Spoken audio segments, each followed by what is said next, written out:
ప్రభును రక్షకుడైన యేసుక్రీస్తు వారి శ్రేష్ఠమైన నామములో అందరికీ వందనాలు తెలియజేస్తా ఉన్నాను. దేవుడు మనకి ఇచ్చిన అవకాశం బట్టి దేవునికి మరొకసారి వందనాలు తెలియజేస్తా ఉన్నాను.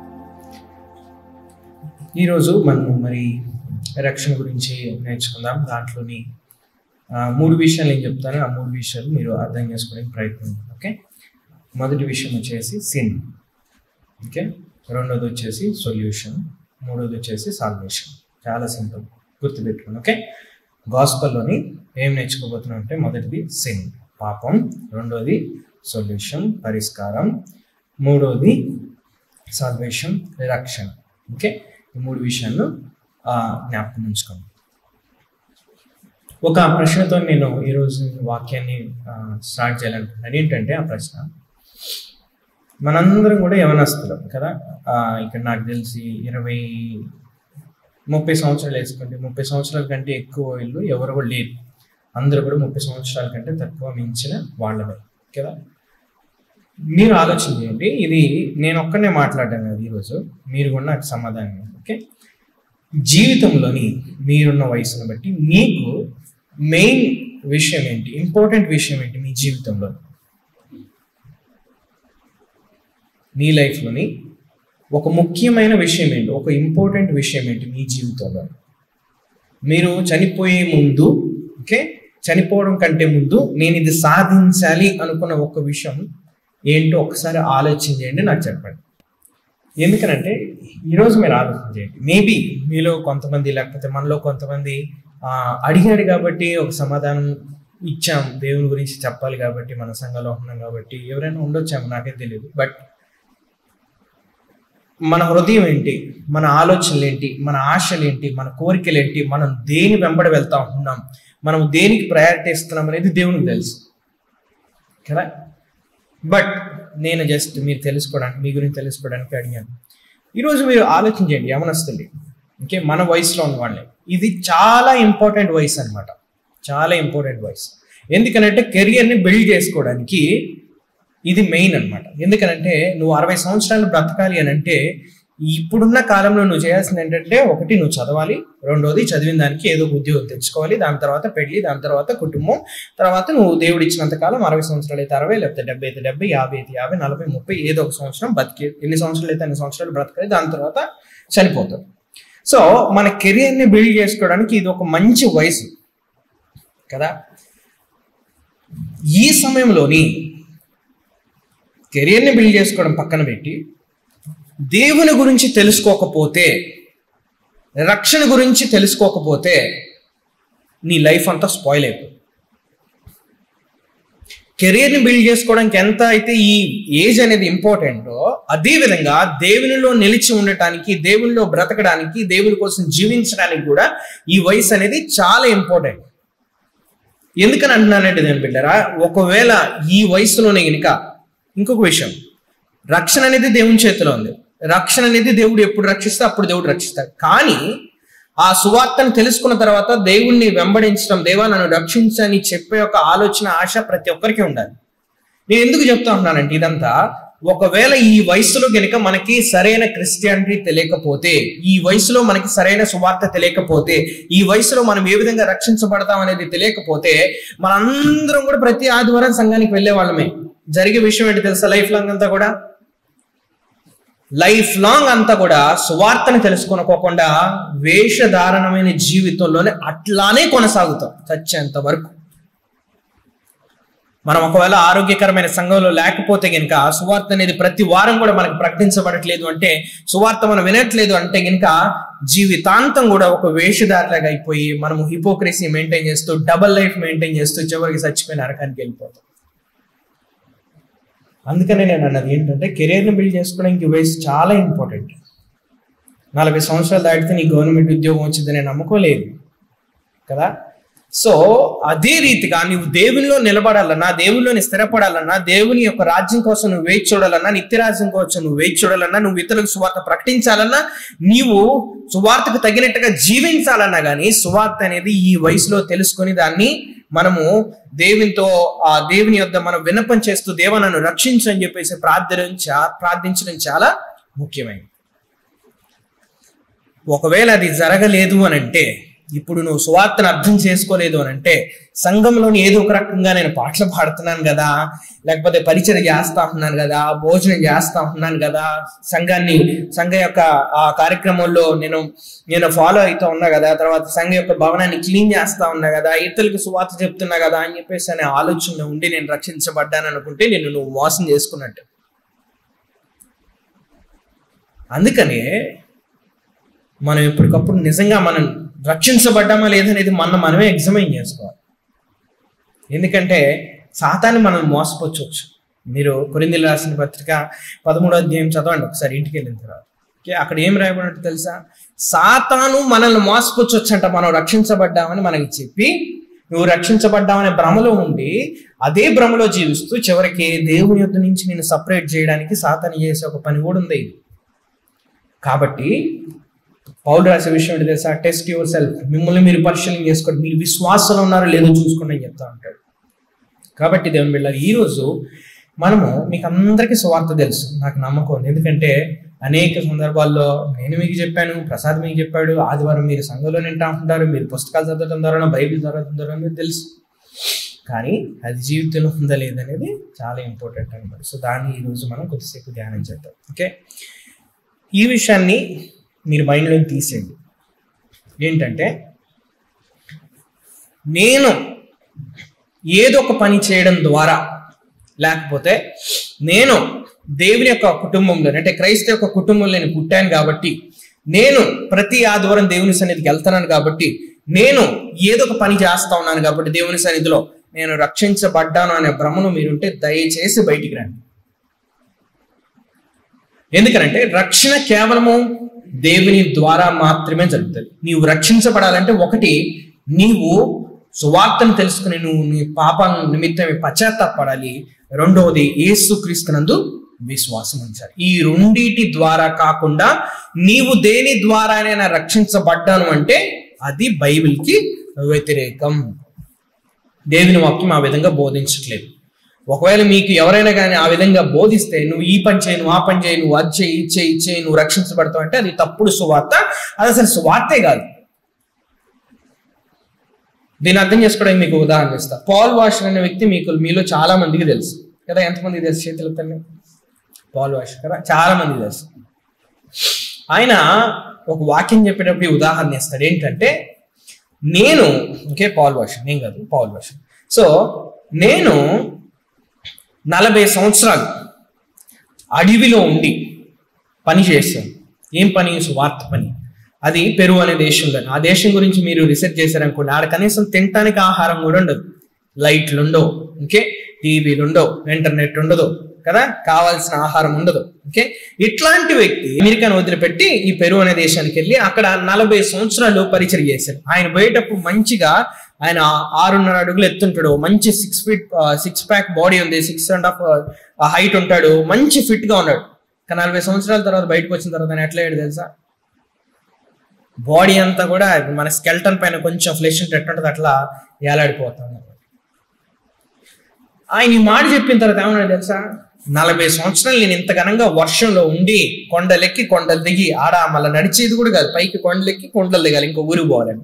అట్లాంటి ప్రదేశంలో ఉండి నేను ఎంతగానో పరిచర్య చేశాను. అనేక సందర్భాల్లో పులులు, సింహాలు కూడా వాళ్ళని చంపడానికి వచ్చాయంట. అట్లాంటి సందర్భాల్లో కూడా నేను ఇంత ఘనంగా పరిచర్య చేశాను. కానీ దేవుని దగ్గర నేను నుంచున్నప్పుడు, పాల్ వాషర్ నువ్వు ఎలా రక్షించబడ్డావు అని అంటే ఒక విషయం నేను చెప్పగలుగుతాను. ఏంటో తెలుసా? నేను ఇంత పని చేశాను అందుకని నేను రక్షించబడ్డానని చెప్పాడు ఆయన. ఏమని చెప్పాడు తెలుసా ఆయన? పాల్ వాషర్ ఈ రోజు దేవుని సన్నిధిలోని పరలోకంలో చచ్చిపోయాడు, నిలబడితే దాని యొక్క కారణం ఏంటంటే యేసుక్రీస్తు ఆయన కోసం చచ్చిపోయాడు కాబట్టి నేను ఈ రోజు అక్కడ నిలబడుతున్నా. నా స్థానంలో ఆయన చచ్చిపోయాడు కాబట్టి నేను ఈ రోజు ఇక్కడ నా పనుల ద్వారా కాదు, నేను చేసిన పరిచర్య ద్వారా కాదు, నేను పడిన కష్టం ద్వారా కాదని చెప్పేసి అన్నాడు. దేవుని బిడ్డలారా, ఈ యొక్క విషయాన్ని మనం చాలా బాగా అర్థం చేసుకోవాలి. ఈ వయసులో ఏంటో తెలుసా? మనము రక్షించబడేది కేవలము కృప ద్వారా మాత్రమే, విశ్వాసం ద్వారా మాత్రమే. అంటే నువ్వు రక్షించబడటానికి నువ్వు చేసే పనుల ద్వారా దేవుడు నిన్ను రక్షించడు. కేవలము నువ్వు ఆయన తెలుసుకుని, ఆయన సువార్తను అంగీకరించి, ఆయన నీ హృదయాన్ని తెరిస్తేనే తప్పితే నువ్వు మారటం జరగని పని.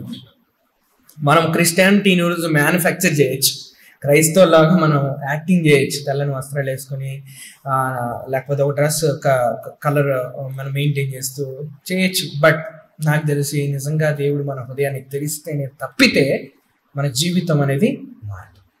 కాబట్టి ఈ విషయాన్ని గుర్తుపెట్టుకుని ఏంటంటే మనం చేసే క్రియల ద్వారా, మనం చేసే పనుల ద్వారా మనము రక్షించబడటం అనేది జరగదు, అది ఇంపాసిబుల్. ఓకే, మరి ఏ విధంగా రక్షించబడతాం మనం? ఏం తెలుసుకోవాలి మనం? దేవుని వాక్యం ఏం చెప్తుంది? ఈరోజు దాని గురించి మనం చేయవచ్చు. ఓకే, ఇంకొకటి, నేను ఇందాక మిమ్మల్ని ప్రశ్న అడిగా, మీ జీవితంలో ఇంపార్టెంట్ ఏంటంటే కదా, మీరు చెప్పిన అన్నీ కూడా బాగున్నాయి, కానీ దానికంటే అంటే ఆ పని చేయడానికంటే ముందు మన జీవితంలో కూడా జరగాలి. ఏంటో తెలుసా? ఒక ఇంపార్టెంట్ థింగ్ ఏంటో తెలుసా? మనము రక్షించబడాలి, మనము సువార్తను అంగీకరించాలి, మనము యేసుక్రీస్తు వలె జీవించాలి. అప్పుడు మనం ఇంకొక నెక్స్ట్ స్టెప్ ఏంటంటే మీరు చెప్పినవి. ఓకే, మీరు చెప్పినవన్నీ మంచి, మీరు చెప్పినవన్నీ గాడ్ సెంటర్, మీరు చెప్పినవన్నీ బిబ్లికల్. ఓకే, బట్ దానికంటే ముందు ఆ కార్యాన్ని, ఆ పనిని దేవుడు మన జీవితంలోనే జరిగించాలి. ఇది చాలా ఇంపార్టెంట్ అన్నమాట. ఓకే, ఇదే విషయం పౌలుకు కూడా ఇంపార్టెంట్. అందుకని ఆయన బైబిల్లోని రోమీలు రాసిన పత్రికలోని కొన్ని మాటలు రాశాడు. ఓకే, నేను వాక్యానికి వెళ్ళే ముందు ఒక పరిచయం ఇవ్వాలనుకుంటా ఉన్నాను ఈ రోమీలు రాసిన పత్రికల గురించి. రోమా ప్రాంతంలోని మనం ఆలోచన చేసినట్లయితే అక్కడ రాజు పరిపాలన ఉండేదన్నమాట. Okay, Kings rain. రాజు ఏం చెప్తే అదే పరిపాలన. ఇంకోటి ఏంటో తెలుసా? రాజును మాత్రమే ఆరాధించాలి. ఇప్పుడు మన దేశంలోని ప్రధానమంత్రి ఉన్నాడు కదా, సో ప్రధానమంత్రిని ఆరాధించే ఒక సిస్టమ్ మనకు లేదు. మనకి ఉన్న స్వేచ్ఛ ఏంటంటే మనం దేన్నైనా, ఏ దేవుణ్ణైనా ఆరాధించవచ్చు. కానీ రోమా ప్రాంతంలో ఉన్నది ఏంటో తెలుసా? అక్కడ నీకు ఇష్టం వచ్చిన మతాన్ని నువ్వు స్వీకరించడానికి లేదు, నీకు ఇష్టం వచ్చినట్టు నువ్వు జీవించడానికి లేదు, నీకు ఇష్టం వచ్చిన దేవుడిని నువ్వు ఆరాధించడానికి లేదు. అక్కడ ఏం చేయాలో తెలుసా? ఉన్న రాజునే దేవుడిగా పరిపాలన చేస్తున్న వ్యక్తిని నువ్వు పూజించాలి. అక్కడ ఎవరైనా ఒకవేళ ఆ రాజును కాకుండా యేసుక్రీస్తును ప్రకటిస్తే, యేసుక్రీస్తు దేవుడు అని చెప్తే, యేసుక్రీస్తునే కాదు రాజుకు తప్పి ఇంకా ఎవరినైనా కానీ నువ్వు దేవుడిని ప్రకటిస్తే జరిగేది ఏంటంటే నిన్ను చంపేస్తారు. కానీ రోమీలకి పత్రిక రాస్తూ పౌలు, ఒకసారి చదువుదాం, 16వ వచనం నుంచి చదవండి, ఒకసారి 14వ వచనం నుంచి చదవండి.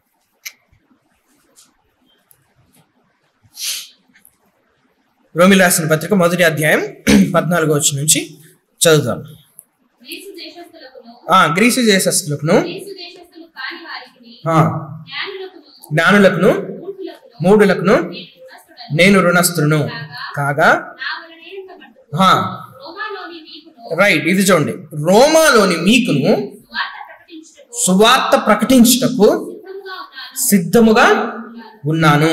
రైట్, ఒక్క నిమిషం నేను ఇందాక ఒక విషయం చెప్పాను మీకు. రోమాలోని యేసుక్రీస్తుని ప్రకటిస్తే జరిగే విషయం ఏంటి? పౌలుని చంపేస్తారు, అది మాత్రం షూర్. వాళ్ళకి దొరికిండు అని అంటే, యేసుక్రీస్తుని ఆయన రాజుగా ప్రకటిస్తున్నాడు అంటే, యేసుక్రీస్తుని ఆయన దేవుడుగా ప్రకటిస్తా ఉన్నాడంటే కనుక ఆయన చంపేస్తారు. కానీ పౌలు యొక్క ఆశ ఏంటి? ఇక్కడ ఏం చెప్తున్నాడు? అక్కడ సాధ్యమైనంత మట్టుకు నేను వచ్చి మీకు, రోమాలో ఉన్న మీకును నేను సువార్త ప్రకటించడానికి నేను ఆలోచిస్తా ఉన్నాను అన్నాడు. ఒక్క నిమిషం ఆలోచించండి. మీరు వాషినాక నుంచి వచ్చారు, కరిచేత వస్తా ఉంటుంటే మిమ్మల్ని చంపేస్తారు అని తెలిస్తే మీరు వస్తారా? పౌలు ఏం మాట్లాడుతున్నాడు? రోమా పోతే ఆయనకు తెలుసు. ఇంకో విధంగా చెప్పాలంటే ప్రాణాలు వదిలేసిపోవడమే, సింపుల్ గా ప్రాణాలు వదిలేసి రోమా పోవడమే. కానీ ఏమన్నాడు తెలుసా? నేను అక్కడ నా ప్రాణం పోయినా కానీ అక్కడికి నేను వచ్చి ఒకవేళ పట్టుబడితే నన్ను చంపేస్తారని తెలిసినా కానీ నేను అక్కడికి వస్తా. ఎందుకు? సువార్త ప్రకటించడానికి, ప్లేస్ను చూడటానికి కాదు, సువార్తను ప్రకటించడానికి. ఎందుకు తెలుసా ఆ మాట అన్నాడు పౌలు? ఆయన ప్రాణాన్ని కూడా లెక్క చేయకుండా ఆయన జీవితంలోని ఒక ముఖ్యమైన విషయం ఏంటి, మోస్ట్ ఇంపార్టెంట్ థింగ్ ఏంటి లైఫ్లో అనేది అర్థం చేసుకుని, ఏంటి తెలుసా? సువార్త.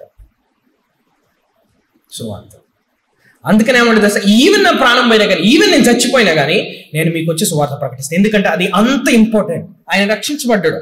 ఓకే, నెక్స్ట్ స్టెప్ ఏంటంటే అక్కడున్న వ్యక్తులకి మోస్ట్ ఇంపార్టెంట్ థింగ్ ఏంటంటే రక్షణ, సువార్త. ప్రియమైన దేవుని బిడ్డలారా, ఈ విషయం గుర్తుపెట్టుకోండి. యవన కాలంలోనే మనం అనేకమైన ఆలోచనలు కలిగి ఉంటాం కదా, అది సంపాదించాలి, ఇది సంపాదించాలి, అది చేయాలి, ఇది చేయాలి, అన్ని మంచి. But if there is no God, I think you gonna end up in హెల్.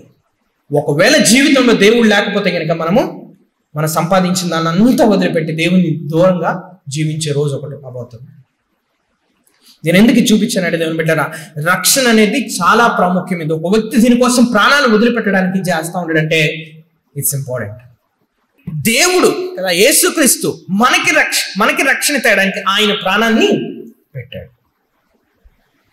ఇంకా ముందుకు చదువుదాం ఒకసారి. ఇప్పుడు చదవండి. సువార్తను గూర్చి నేను సిగ్గుపడిన వాడిని కాను, ఏలైనగా నమ్ము ప్రతివానికి, మొదటి యూదునికి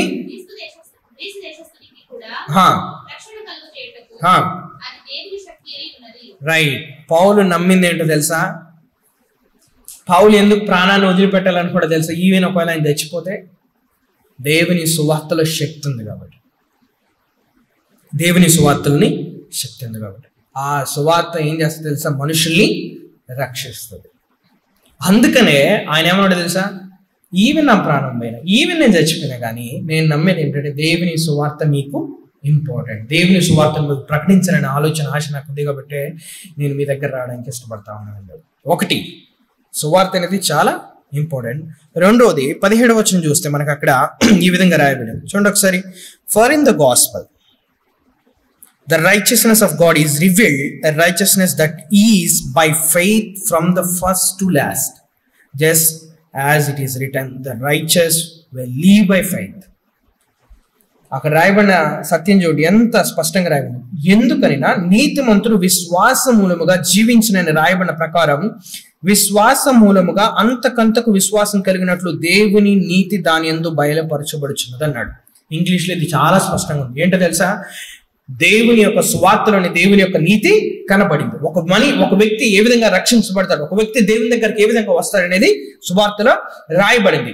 అక్కడ ఉన్న ఒక విషయం ఏంటంటే, ఏ విధంగా ఒక వ్యక్తి రక్షించబడతాడంటే కేవలము విశ్వాసం వలన మాత్రమే. నేను ఎందుకు ఈ పాయింట్ ఎంఫసైజ్ చేస్తానంటే దేవుని బిడ్డరా, మనము ఒకవేళ ఈ విషయాన్ని అర్థం చేసుకోకపోతే ఏంటంటే, దేవుని కృప ద్వారా మాత్రమే నేను రక్షించబడతాను, నేను ఆయన యందు విశ్వాసం ఉంచడం ద్వారానే మాత్రమే రక్షించబడతాను అనేది అర్థం చేసుకోకపోతే రక్షించబడటానికి మనం అనేకమైన కార్యాలు చేస్తాం.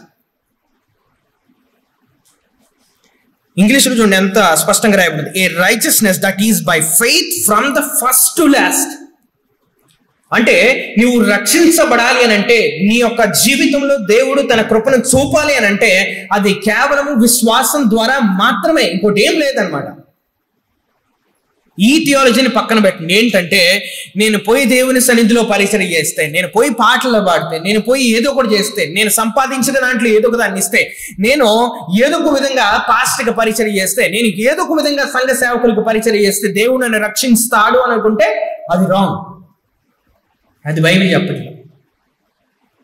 దయచేసి మీరు ఈ యొక్క సిద్ధాంతాలని, ఈ యొక్క ప్రాక్టీసెస్ని, ఈ యొక్క ట్రెడిషన్స్ని మీరు తీసుకోవద్దు, అవి తప్పు.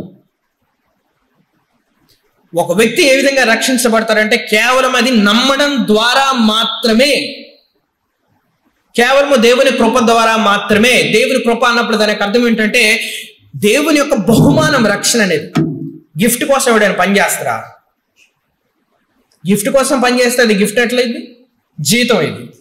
అందుకనే పౌలు 6వ అధ్యాయంలో చెప్తాడు, రక్షణ కోసం ఎవడు పనిచేయడు, రక్షణ అనేది దేవుడు ఇచ్చే బహుమానం. దేవుని బిడ్డలారా, మీరు వాక్యానికి వెళ్ళే ముందు 2 విషయాలు నేను మీరు ఆలోచించాలని చెప్తా ఉన్నాను. మొదటిది ఏంటంటే, ఒకటి రక్షణ చాలా ఇంపార్టెంట్. రెండవది రక్షణ క్రియల ద్వారా కాదు, రక్షణ మనం చేసే మంచి పనుల ద్వారా కాదు. రక్షణ దేవుని యొక్క కృప ద్వారా మనం సువార్తను విని నమ్మి విశ్వసిస్తే దేవుడు మనల్ని రక్షిస్తాడు, అంతే, సింపుల్. ఒకవేళ మీరు రక్షణ క్రియల ద్వారా అని అనుకుంటే మనకి హిందువులకి పెద్ద తేడా లేదు, మనకి ముస్లిమ్స్కి పెద్ద తేడా లేదు, మనకి ఇతర మతస్థులకి తేడా లేదు. అందుకని పౌలు ఒక మాట ఏంటి తెలుసా? ప్రపంచంలోని 2 మార్గాలు ఉన్నాయి, 2 మతాలు ఉన్నాయి. ఏంటో తెలుసా? ఒకటి క్రిస్టియన్స్, ఇంకొకటి నాన్ క్రిస్టియన్స్. సింపుల్. ఎందుకు అన్నమాట అన్నాడు తెలుసా ఆయన? క్రిస్టియన్స్ లోనే అది కూడా ఏంటి తెలుసా, మరి రోమన్ క్యాథలిక్ వాళ్ళు ఇక్కడ ఎక్స్క్లూడెడ్ అనమాట, వాళ్ళు ఇంక్లూడెడ్ కాదు. ఎందుకంటే వాళ్ళు కూడా నమ్మే విషయం ఏంటో తెలుసా, మంచి పనులు చేస్తే పరలోకం వెళ్తాం. సో రెండు మతాలు ఏంటంటే, ఒకటి క్రిస్టియానిటీ, రెండోది నాన్ క్రిస్టియానిటీ. క్రిస్టియానిటీలో బైబిల్ బోధించేది ఏంటంటే, ఒక వ్యక్తి ఆయన చేసిన మంచి పనుల ద్వారా పరలోకానికి చేరడు, కేవలం కృపా విశ్వాసం ద్వారా మాత్రమే పరలోకానికి చేరదు. ఇది ఒక మతం. రెండో మతం ఏంటంటే, నీవు రక్షించబడటానికి నీవు మంచి పనులు చేయి, నీవు రక్షించబడటానికి నీవు గొప్ప కార్యాలు చేయి. మీరు చూడండి, ఇస్లాంలో చూడండి, మీరు ఫాస్టింగ్ ఉండాలి, ఓకే, రోజుకి 5 సార్లు మీరు ప్రార్థన చేయాలి. దాని తర్వాత పూర్కి కదా, పేదవారికి హెల్ప్ చేయాలి. హిందూయిజంలో కూడా చూడండి, మీరు చేసే కర్మను బట్టి మీకు జీవం వస్తుంది. బుద్ధిజంలో చూడండి, మీరు చెట్లని, తర్వాత పక్షుల్ని, తర్వాత చీమల్ని చంపుకోకుండా ఉంటే కనుక మీరు అహింసవాదులు అవుతారు, కాబట్టి మీరు రక్షించబడతారు అనే సిద్ధాంతాలు ఉన్నాయి. సో రెండు మతాలు ఉన్నాయి. ఒకటి క్రియల ద్వారా నీకు విశ్వాసం, రెండోది కృప ద్వారా విశ్వాసం. క్రియల ద్వారా, రెండోది కృప ద్వారా. బైబిల్ బోధించేది ఏంటంటే కృప ద్వారా నీకు విశ్వాసం. ఓకే, ఎందుకు అనేది మన వాక్యంలోకి వెళ్ళిన తర్వాత మీకే అర్థమవుతుంది. ఓకే, సో ఈ రెండు విషయాలు మనసులో ఉంచుకోండి. నేను కొంచెం ఎక్కువ సమయం తీసుకోవచ్చు, కానీ మీరు వింటారు అని అనుకుంటా.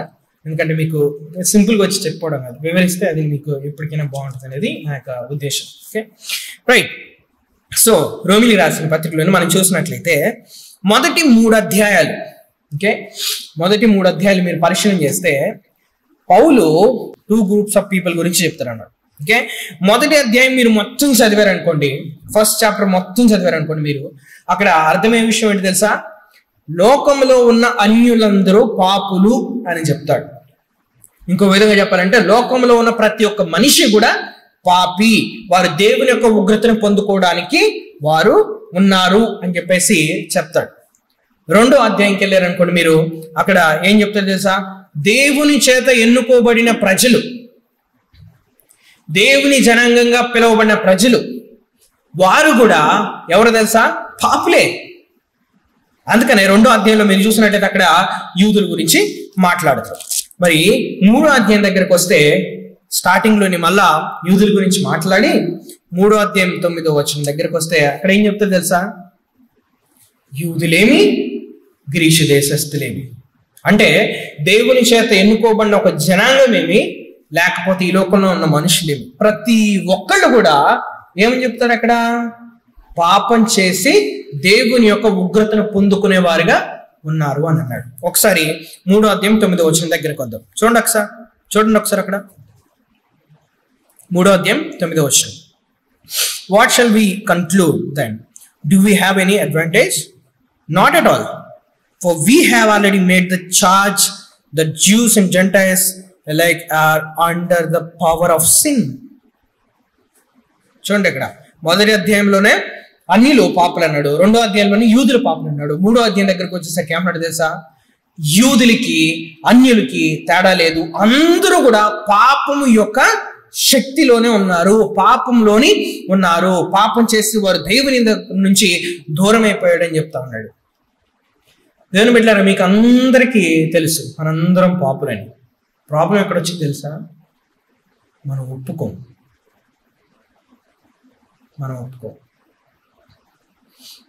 సింపుల్గా మనం కూడా పోయి చెప్తాం, ఏమని, మీరు పాపి అంటే మన స్వార్థ చెప్పడం, మీరు రక్షించబడాలంటే మీరు మీ పాపను ఒప్పుకోవాలని చెప్పేసి. బట్ సింపుల్గా ఆలోచించండి, ఎవరైనా ఒక వ్యక్తి నీ దగ్గరకు వచ్చి, ఫర్ సపోజ్ ఫలానా చేశాను,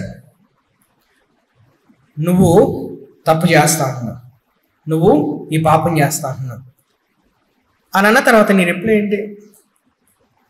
మనుషులుగా మనందరి స్థితి అదే.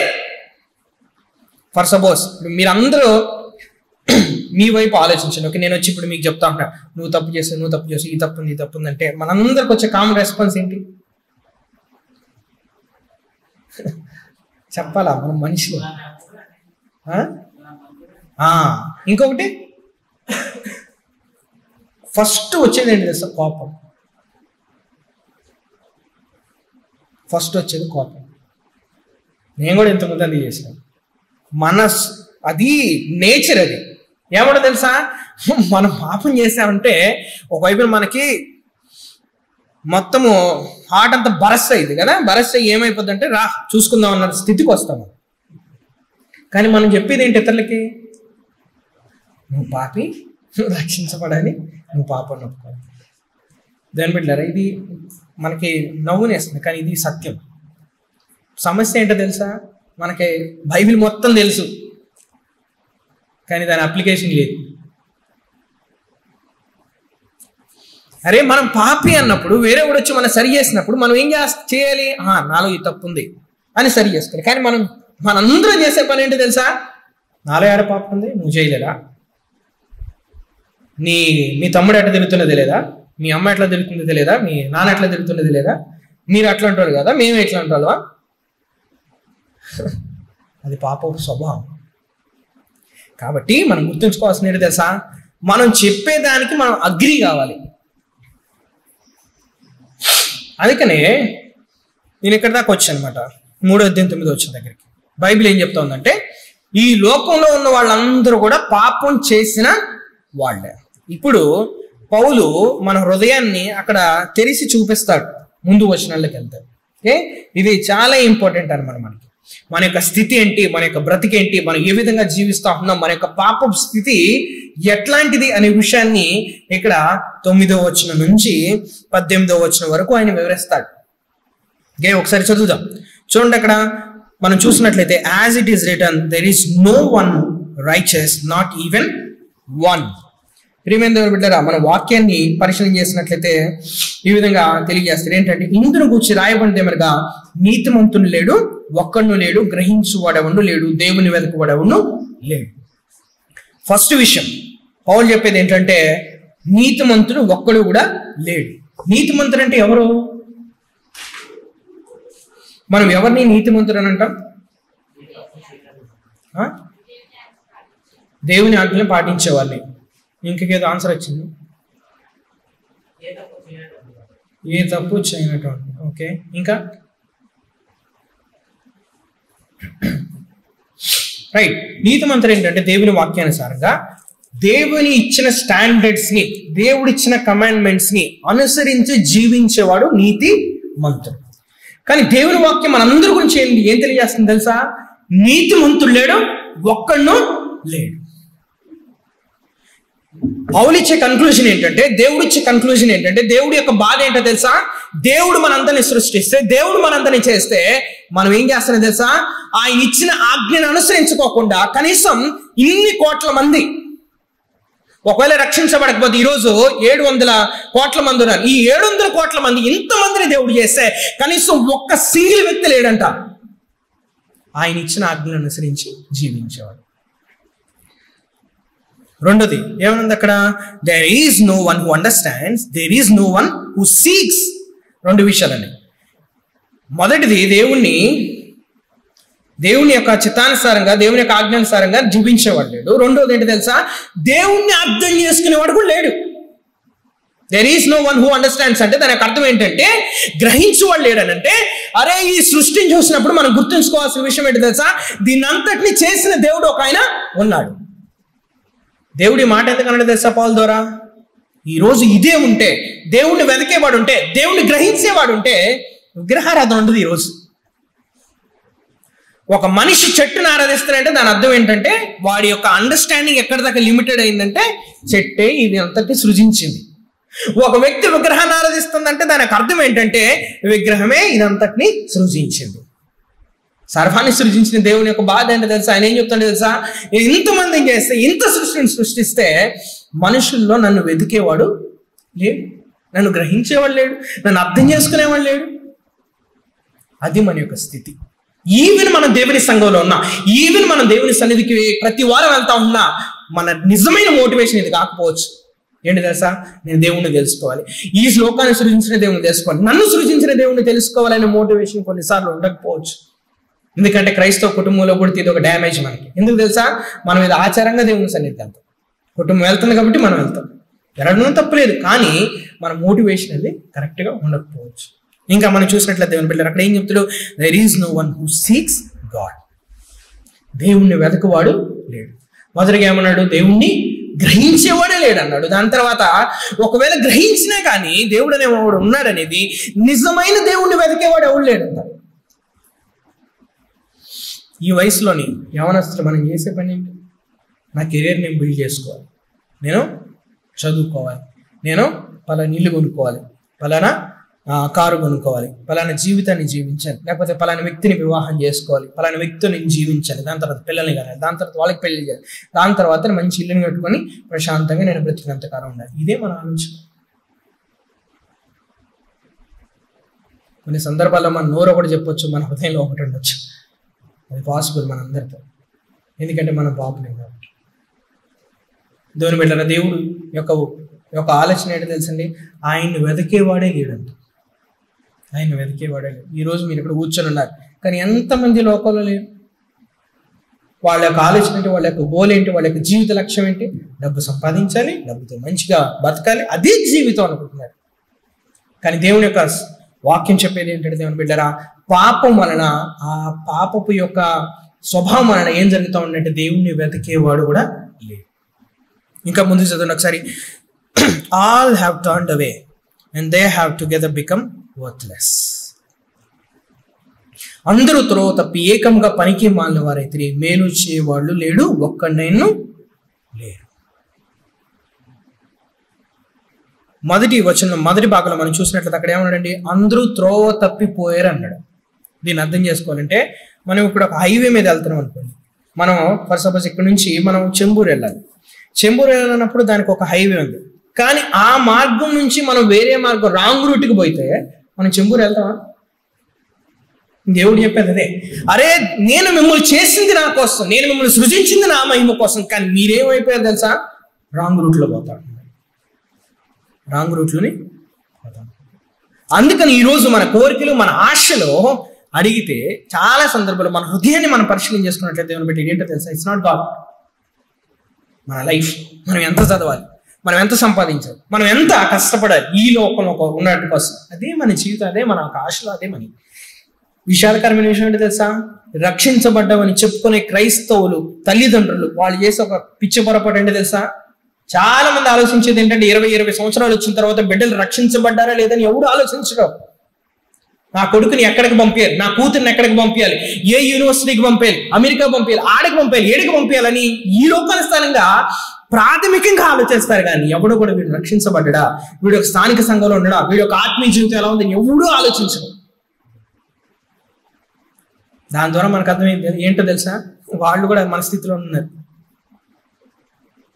ఈ విషయాన్ని గుర్తుపెట్టుకోండి. మీ కుటుంబంలోనే మీ తల్లిదండ్రులు మీ రక్షణ గురించి మీకు వాళ్ళకి కేర్ లేకపోతే వాళ్ళ యొక్క రక్షణ మీరు డౌట్ చేయాలి సింపుల్గా. ఎన్ని సంవత్సరాల నుంచి పోతనం అనేది నాకు తెలిసి ముఖ్యంగా దేవుని బిడ్డలారా. ఒకవేళ తల్లిదండ్రులకి ఎటువంటి ఆలోచన లేదనుకోండి, నా కుమార్తె దేవుని స్వరూపంలోకి మారాలి, నా కుమారుడు దేవుని స్వరూపంలోకి మారాలి, ఆయన ఇంకా దేవుని తెలుసుకునే ఆలోచన పక్కన పెట్టి ఈ లోకానుసారంగా వాళ్ళు ఎక్కువగా ఆలోచిస్తూ ఉంటుంటే దేర్ ఈస్ సంథింగ్ రాంగ్.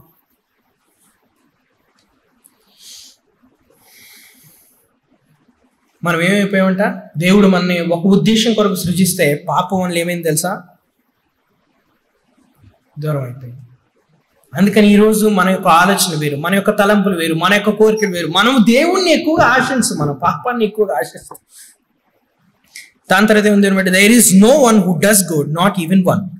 ఇంకొక విషయం దానికంటే ముందు ఏంటి? They have together become worthless. తెలుగులోని మంచిగా రాయబడింది ఏంటి? పనికి మాలిన వారమై. ఎవరు? మనం అందరం కూడా. ఎందుకు ఆ మాట అన్నాడు దేవుని బిడ్డలారా పౌలు? దేవుడు ఎందుకు చెప్తా ఉంటున్నాడు? మనుషులందరూ పనికి మాలిన వారైనా అన్నాడు.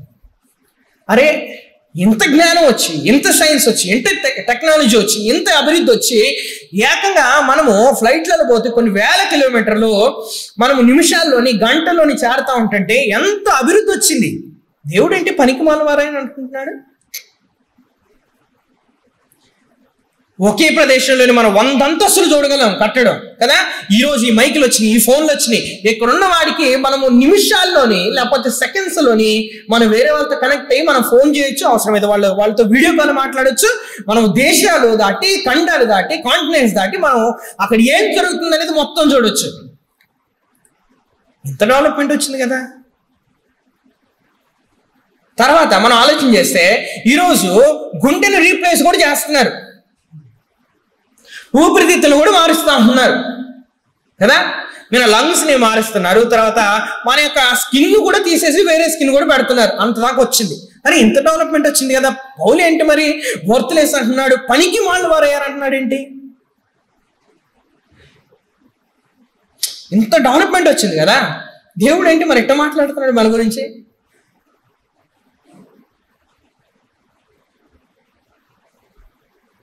ఎందుకు తెలుసా? మనం మన రాజ్యాన్ని కొట్టుకుంటున్నాడు. మనం ఎంత సేఫ్గా జీవించాలి, ఎంత కంఫర్ట్గా ఈ లోకంలో ఉండాలి, ఎంత సంపాదించాలి, ఎంత అనుభవించాలి, ఎంత ఆనందంగా ఆహ్లాదంగా ఈ లోకంలో జీవించాలనుకుంటున్నాం. కానీ పైన దేవుణ్ణి మనం చూడట్లా, పైన దేవుణ్ణి మనం చూడలేదు. ఇంకొక విధంగా చెప్పాలంటే దేవుడు ఆ మాట ఎందుకన్నాడు తెలుసా అండి? ఇంత అభివృద్ధి వచ్చినా, ఇంత మనకి ఇన్ని ఇన్స్ట్రుమెంట్స్ ఉండి, ఇంత టెక్నాలజీ ఉన్నా కానీ దేవుడు పనికి మాలవారని ఎందుకన్నాడు తెలుసా? దేవుడికి అవి అవసరం లేదు, దేవుడికి నువ్వు కావాలి.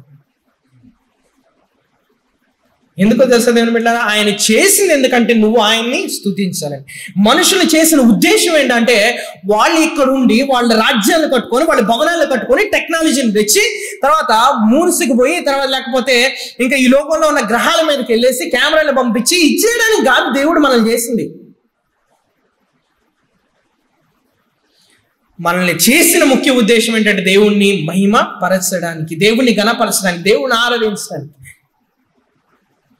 ఒకవేళ నేను ఇస్రోలో పనిచేయడానికి పోయి, ఓకే, నా డిజైర్ అదైతే కనుక నేను ఇస్రోలో పనిచేయాలి, ఓకే, నా యొక్క లక్ష్యం ఏంటంటే నేను మూన్ పైకి వెళ్ళాలి అనేది నా లక్ష్యం అయితే, దేవుడు లేకోకుండా నేను పనికి మాలేమండి దేవుని దృష్టిలో. పనికి మాలిన మాట అని ఎప్పుడు మాట్లాడుతుంది తెలుసా? నా మాట ఎప్పుడు పడుతుంది తెలుసా? మళ్ళీ నీ ఫోన్ కొన్నాను అనుకోండి, ఈ ఫోన్ పని చేయట్లేదు, నేను కొనుక్కున్న పర్పస్ రీచ్ అవ్వట్లేదు, అప్పుడు నేను ఏమంటా? పనికి మాలింది అని. మన కుటుంబంలో మన తల్లిదండ్రులు కూడా కొన్నిసార్లు ఆడతారు, వీడు పనికి మాలినాడు, పనికి మాలినాడు కదా. ఎందుకనంటే మనం వాళ్ళు ఏం చేయాలనుకుంటే మనం చేయట్లేదు. పర్పస్ అనేది ఉంది కదా, ఉద్దేశం అనేది ఉంది కదా, అది మనము సెట్ కావట్లేదు, దానికి రీచ్ అవ్వట్లేదు మనం. సో దేవుడు ఇంత సృష్టిలోని ఇంత డెవలప్మెంట్ ఉన్నా, ఇంత ఎదున్నా కానీ ఎందుకు మన పనికి మాలవాడు అంటే తెలుసా? ఎందుకు తెలుసా? మనం దేవుణ్ణే వదిలిపెట్టినాం, దేవుడు మనల్ని సృజించిన ఉద్దేశాన్నే వదిలిపెట్టినాం, దేవుడు మనల్ని నిర్మించిన ఉద్దేశాన్నే వదిలిపెట్టినాం. ఏంటది? మనము దేవునితో సంబంధాన్ని కలిగి ఆయనకు మహిమపరచడానికి, ఆయనను కనపరచడానికి దేవుడు మనం చేస్తే, మనం ఈ లోకంలోని రాజ్యాలను కట్టుకుంటూ మనం ఇక్కడే ఉంటున్నట్టు, ఇక చచ్చిపోతే ఇక మన జీవితం ఏదన్నట్లు బతుకుతా ఉన్నాం. అందుకని దేవుడు చూసి మీరందరూ పనికి మారారు, నేను చేసింది ఒక ఉద్దేశం అయితే మీరు బ్రతికేది ఇంకొక ఉద్దేశం, మీతో నాతో నిత్య జీవంలో ఉండాలనుకుంటే మీరేమో భూలోకంలోని మీరు నిరంతరం ఏదో బతుకోలాగా బతికి 60 సంవత్సరాల కోసము మీరు 60 సంవత్సరాల్లోని మీ జీవితాన్ని అంతా ఆడనాశనం చేసుకుంటారనేది దేవుని మాట. ప్రియమైన దేవుని బిడ్డలారా, ఈ రోజు ఒకవేళ నీ ఆలోచనలో, నీ ఉద్దేశంలో దేవుడు లేకపోతే యు ఆర్ వర్త్లెస్, యూజ్లెస్. ఎవరికి తెలుసా? దేవునికి. దేవుడు నిన్ను నన్ను సృజించిన ఉద్దేశం ఏంటంటే నీవు నేను ఆయనతోని సరైన ఇదిగా. దేవుని బిడ్డ ఈ విషయం చెప్తాను. నేను మా తమ్ముడు గురించి నేను రీసెంట్గా ఆలోచిస్తాను. నాకున్న కోరిక ఏంటో తెలుసండి, వాడు సంపాదించాలి, వాడు ఉద్యోగం చేయాలి అనేది నాకు లేదు. నాకున్న ఒక ఆలోచన ఏంటంటే వాడు రక్షించబడి వాడు కూలి పనికి పోయి రోజు సంపాదించుకొని బతికినా చాలు. ముందు రక్షణ అనేది ప్రాముఖ్యం కదా. మనం అనుకుంటాం మనం అది సంపాదించాలి, ఇది సంపాదించాలి, అది చేయాలి, ఇది చేయాలి, ఆ ఉద్యోగం చేయాలి, ఈ ఉద్యోగం చేయాలి, అది ఎన్ని మంచి, నేను వాటిని తప్పు కూడా అనట్లా. బట్ వాటికంటే ప్రాముఖ్యంగా మొదటిది ఏంటో తెలుసా బిడ్డలారా? దేవుణ్ణి మనం తెలుసుకుని ఆయనతో సంబంధాన్ని కలిగి ఉంటే మనం ఫ్రూట్ఫుల్, లేకపోతే ఫ్రూట్లెస్, యూజ్లెస్. దేవుడు వర్త్లెస్ అన్నప్పుడు దాని మాట అర్థం ఏంటంటే దేవుడు మనల్ని చేశాడు, కానీ మనం దానికి ఆయన ఎందుకు చేశాడో అనే ఉద్దేశానికి, పర్పస్ మనం ఇది కావట్లేదు, సెట్ అవ్వట్లేదు. అందుకనే దేవుడు ఏమంటే తెలుసా? మీరు పాపంలో ఉన్నారు కాబట్టి ఏమైందనంటే నేను మిమ్మల్ని చేసిన ఉద్దేశమే పోయింది. అందుకని ఏమన్నాడంటే there is no one who does good, not even one. ఇంకొక విషయం కూడా చెప్పాడు ఇక్కడ. ఏంటనంటే మనం పనికి మాలిన అవడం మాత్రమే కాదు, కానీ కనీసం నీతి చేసేవాళ్ళు, మంచి చేసేవాళ్ళు కూడా లేరంట. మీకు ఇక్కడ ఒక డౌట్ రావచ్చు, అరే అనేక మంది రాజకీయ నాయకులు, అనేక మంది మరి గొప్ప గొప్ప వ్యక్తులు పేదవారికి ఆహారం పెడుతున్నారు కదా, అది మంచి పని కాదా? లేకపోతే అనేక హాస్పిటల్స్ ఈరోజు ఫ్రీగా ఇస్తున్నారు కదా ట్రీట్మెంట్, అది మంచి పని కాదా? లేకపోతే అనేక మందికి మరి ఇల్లు లేని వారికి ఇల్లు కట్టేయడం, తర్వాత ఇంకా మనం చూస్తే ఆహారం లేని వారికి ఆహారం వేయడం, తర్వాత ఉద్యోగాలు లేని వారికి ఉద్యోగాలు ఇవ్వడం, తర్వాత ఇంకా అప్పులు ఉన్న వారికి అప్పులు తీసివేయడం, ఎన్ని మంచి పనులే కదా. దేవుడు ఏంటి మంచి చేసేవాళ్ళు లేరు, నిధి చేసేవారు లేరు అంటున్నాడు. దేవుని బిడ్డలారా, మనం ఈ విషయాన్ని ఆలోచించాలి. ఏంటో తెలుసా, మనం ఏ పని చేసినా కానీ మనం ఎవరి ముందు చేస్తానని తెలుసా? మనుషుల ముందు, మనుషుల కొరకు. మనుషుల ముందు, మనుషుల కొరకు. మనం చేసే పనులు ఏవి కూడా మనం ఎందుకు చేయట్లేదు తెలుసా? దేవుని ఎదుట నీతికరమైన క్రియలు మనము చేయట్లేదు. ఇవన్నీ కూడా నేను చెప్పినన్నీ కూడా ఏంటో తెలుసా? మనుషుల ముందు చేసే మంచి పనులు, దేవుని ముందుగా. అందుకని యెషయా గ్రంథంలో ఒక మాట ఉంటుంది, ఏంటో తెలుసా? మనుషుల యొక్క నీతి క్రియలు దేవుని ఎదుట మురికి గుడ్డలు. మనం ఎన్ని కార్యాలు చేసినా కానీ, ఎంత నీతి పనులు చేసినా, ఎంత మంచి పనులు చేసినా కానీ వాటి ద్వారా మనము దేవుణ్ణి సంతోషపెట్టలేము. అందుకని దేవుడు ముందు వచ్చిన ఏమన్నాడు? వారంతా పనికి మారిన వారైరి, వర్త్లెస్. అందుకనే మనం దేవుని ఎదుట మంచి పనులు చేయలేం. అందుకనే రాజకీయ నాయకులే కానీ, ఎంతమంది మంచి వాళ్ళే కానీ, డబ్బున వాళ్ళే కానీ, వాళ్ళు చేసిన నీతి క్రియల ద్వారా దేవుడు తీర్పు తీర్చేటప్పుడు దేవుని ఎదుట నిలబడి, దేవా మేము ఈ పనులు చేసినా, ఆ పనులు చేసినా, మాకు రక్షణ ఎందుకు లేదు, మేము ఎందుకు నీ నిత్య రాజ్యానికి వారసుని కాదని అడిగే ఛాన్సే లేదు. ఎందుకనంటే దేవుని ఎదుట మనం ఎన్ని నీతి క్రియలు చేసినా అవి జరగని పని. ఈ మాటను అర్థం చేసుకుని ఇంకొక ఉదాహరణ ఇస్తుంది. మీరు ఎప్పుడైనా కానీ పక్షవాతం, పారాలిసిస్ వచ్చిన వ్యక్తిని చూసారా? పారాలిసిస్ అంటే ఏదో బాడీలో ఒక పార్ట్ పనిచేయడం అది కాదు, అది మనం ఎక్కువగా చూసింది కదా. కానీ ఆ పక్షవాతం కనుక, ఆ పారాలిసిస్ కనుక డెవలప్ అయితే కనుక బాడీలో ఏమైతే తెలుసా? ఎక్కడి నుంచి పడితే అక్కడి నుంచి బ్లడ్ వచ్చింది, ఎక్కడి నుంచి పడితే అక్కడి నుంచి బ్లడ్ వస్తానే. ఇదేంటంటే కాన్స్టెంట్గా వస్తుంది బ్లడ్ కానీ, తర్వాత బాడీలో ఉన్న ఇది కానీ అంతా కూడా స్పాయిల్ అయితే ఏమైందంటే బయటకు వస్తూ ఉంటుంది. దాన్ని ఆపే మార్గం లేదు. సింపుల్ చెప్పాలంటే దాన్ని ఆపే మార్గం లేదు. పారాలిసిస్ ఉన్న వ్యక్తి దగ్గరికి నువ్వు పోయి 1,00,000 రూపాయలు పెట్టి మంచి కాటన్ క్లాత్ తీసుకో, మంచి కాటన్. 1,00,000 కాకపోతే ఇంకా మీకు డ్రెస్సులు విలువ మీకు తెలుసు, ఇంకా 2 లక్షలు వేసుకోండి, 1 కోటి రూపాయలు తగ్గబోతాం. 1 కోటి రూపాయలు పెట్టి ఒక డ్రెస్ తెచ్చి, ఒక శారీ తెచ్చి, ఓకే, ఆయన కప్పినమనుకో కొద్దిసేపు చాలా బాగుంటుంది. కానీ పారాలిసిస్ ఉన్న వ్యక్తికి ఏమైతే తెలుసా? ఈవెన్ నువ్వు ఆ శరీరాన్ని కప్పివేసినా, ఈ క్లాత్తో కప్పివేసినా కానీ ఏం జరుగుతుందో తెలుసా? ఒక మహా అయితే 2-3 గంటల తర్వాత ఆ రిలీజ్ అయ్యే లిక్విడ్ బయటకు వస్తానే ఉంటుంది. అంటే నువ్వు ఎంత విలువైన వస్త్రాలు పెట్టినా, ఎంత ఖర్చు గల వస్త్రాలు పెట్టినా కానీ ఆ వ్యక్తి యొక్క స్వభావం, ఆ వ్యక్తి యొక్క ఉన్న స్థితి అనేది బయటికి వచ్చింది. Same thing with our good works. మనం ఎన్ని పనులు చేసినా, మనం ఎన్ని మంచి పనులు చేసినా కానీ చివరికి మన యొక్క స్థితి దేవుని ఎదుట ఏంటి తెలుసా? మనం పాపులమే. అందుకనే దేవుడు ఏమన్నా తెలుసా? There is no one who does good, not even one. నీతి చేసేవాడు ఒక్కడు కూడా లేడంట, మంచి చేసేవాడు ఒక్కడు కూడా లేడంట. అది ఎవరి ముందంటే దేవుని ముందు. ఈరోజు అనేక మంది మనుషుల ముందు మంచి చేసి కానీ దేవుడిని ఎవడు కూడా సంతోషపెట్టలేడు వాళ్ళ యొక్క క్రియలతో. ఎందుకంటే మనుషులు పాపం చేసి దేవుని దగ్గర నుంచి దూరం అయినారు కాబట్టి అది ఇంపాసిబుల్. మన మంచి క్రియల ద్వారా దేవుణ్ణి సంతోషపెట్టడం ఇంపాసిబుల్. 13వ వచనం చూడండి ఒకసారి. Their throats are open graves, their tongues practice deceit. వారి గొంతుక తెరిచిన సమాధి, తమ నాలుకలతో మోసము చేయుదురు, వారి పెదవుల కింద సర్ప విషం. ఇది ఎవరి గురించి మాట్లాడుతుంది తెలుసా? మన గురించి. ఏమంటే తెలుసా? మొదటిది, వారి గొంతుక తెరిచిన సమాధి. ఎందుకు ఈ మాట్లాడే తెలుసా? తెరిచిన సమాధి దగ్గరికి మీరు ఎప్పుడైనా పోయారా? ఏం జరిగిందో తెలుసా? సమాధి తెరిచుంటే మనం ఇప్పుడు ఎంత అందంగా మంచిగా కాపాడుకునే బాడీ 2-3 రోజులు అయిపోతే ఏమైతే తెలుసా? ఇట్ట అనుకొని పోవాల్సి వచ్చింది. ఓకే, ఇక్కడ దేని గురించి మాట్లాడుతున్నాడు? మన గొంతు గురించి మాట్లాడుతున్నాడు. మన గొంతు అంటే తెరచిన సమాధి. అంటే దాని యొక్క అర్థం ఏంటంటే మనము ఇతర వ్యక్తుల పట్ల మన యొక్క ఉద్దేశాలు, మన యొక్క మాటలు అట్లాంటి చండాలమైనవి దేవుని ఎదుట. యూత్గా ఉన్నాం కాబట్టి మనం ఇప్పుడు కొన్ని అడ్రస్ చేద్దాం. మనం ఏమనుకుంటాం తెలుసా? మన క్లాస్లో మనకంటే ఎవరికైనా ఎక్కువ మార్కులు వస్తే చాలా సందర్భంలో నేను కదా చదివింది, నేను కదా ఇంత కష్టపడింది, నాకు రాకపోవడం ఏంటి, వాడికి రావడం ఏంటి, వాడు అసలు కాలేజీకి రాడు, వాడు అసలు స్కూల్కి రాడు, ఇదే రాదు అని చెప్పేసి చర్చిలోకి వచ్చేస్తే వాళ్ళు మాటం ఏంటి? నేనా ఎక్కడుండి కష్టపడేది, నేనా ఎక్కడుండి పరిచయం చేస్తే వాళ్ళకి స్పెషల్ నెంబర్ ఏంటి అని చెప్పి వాళ్ళ మీద పోయి మనం వెనకాల మాట్లాడుతూ ఉంటాం. ఇంకా మనం ఆలోచన చేసినట్లయితే ఇంకా ఈ విషయం ఏంటో తెలిసి ఇది మరీ ఫన్నీ.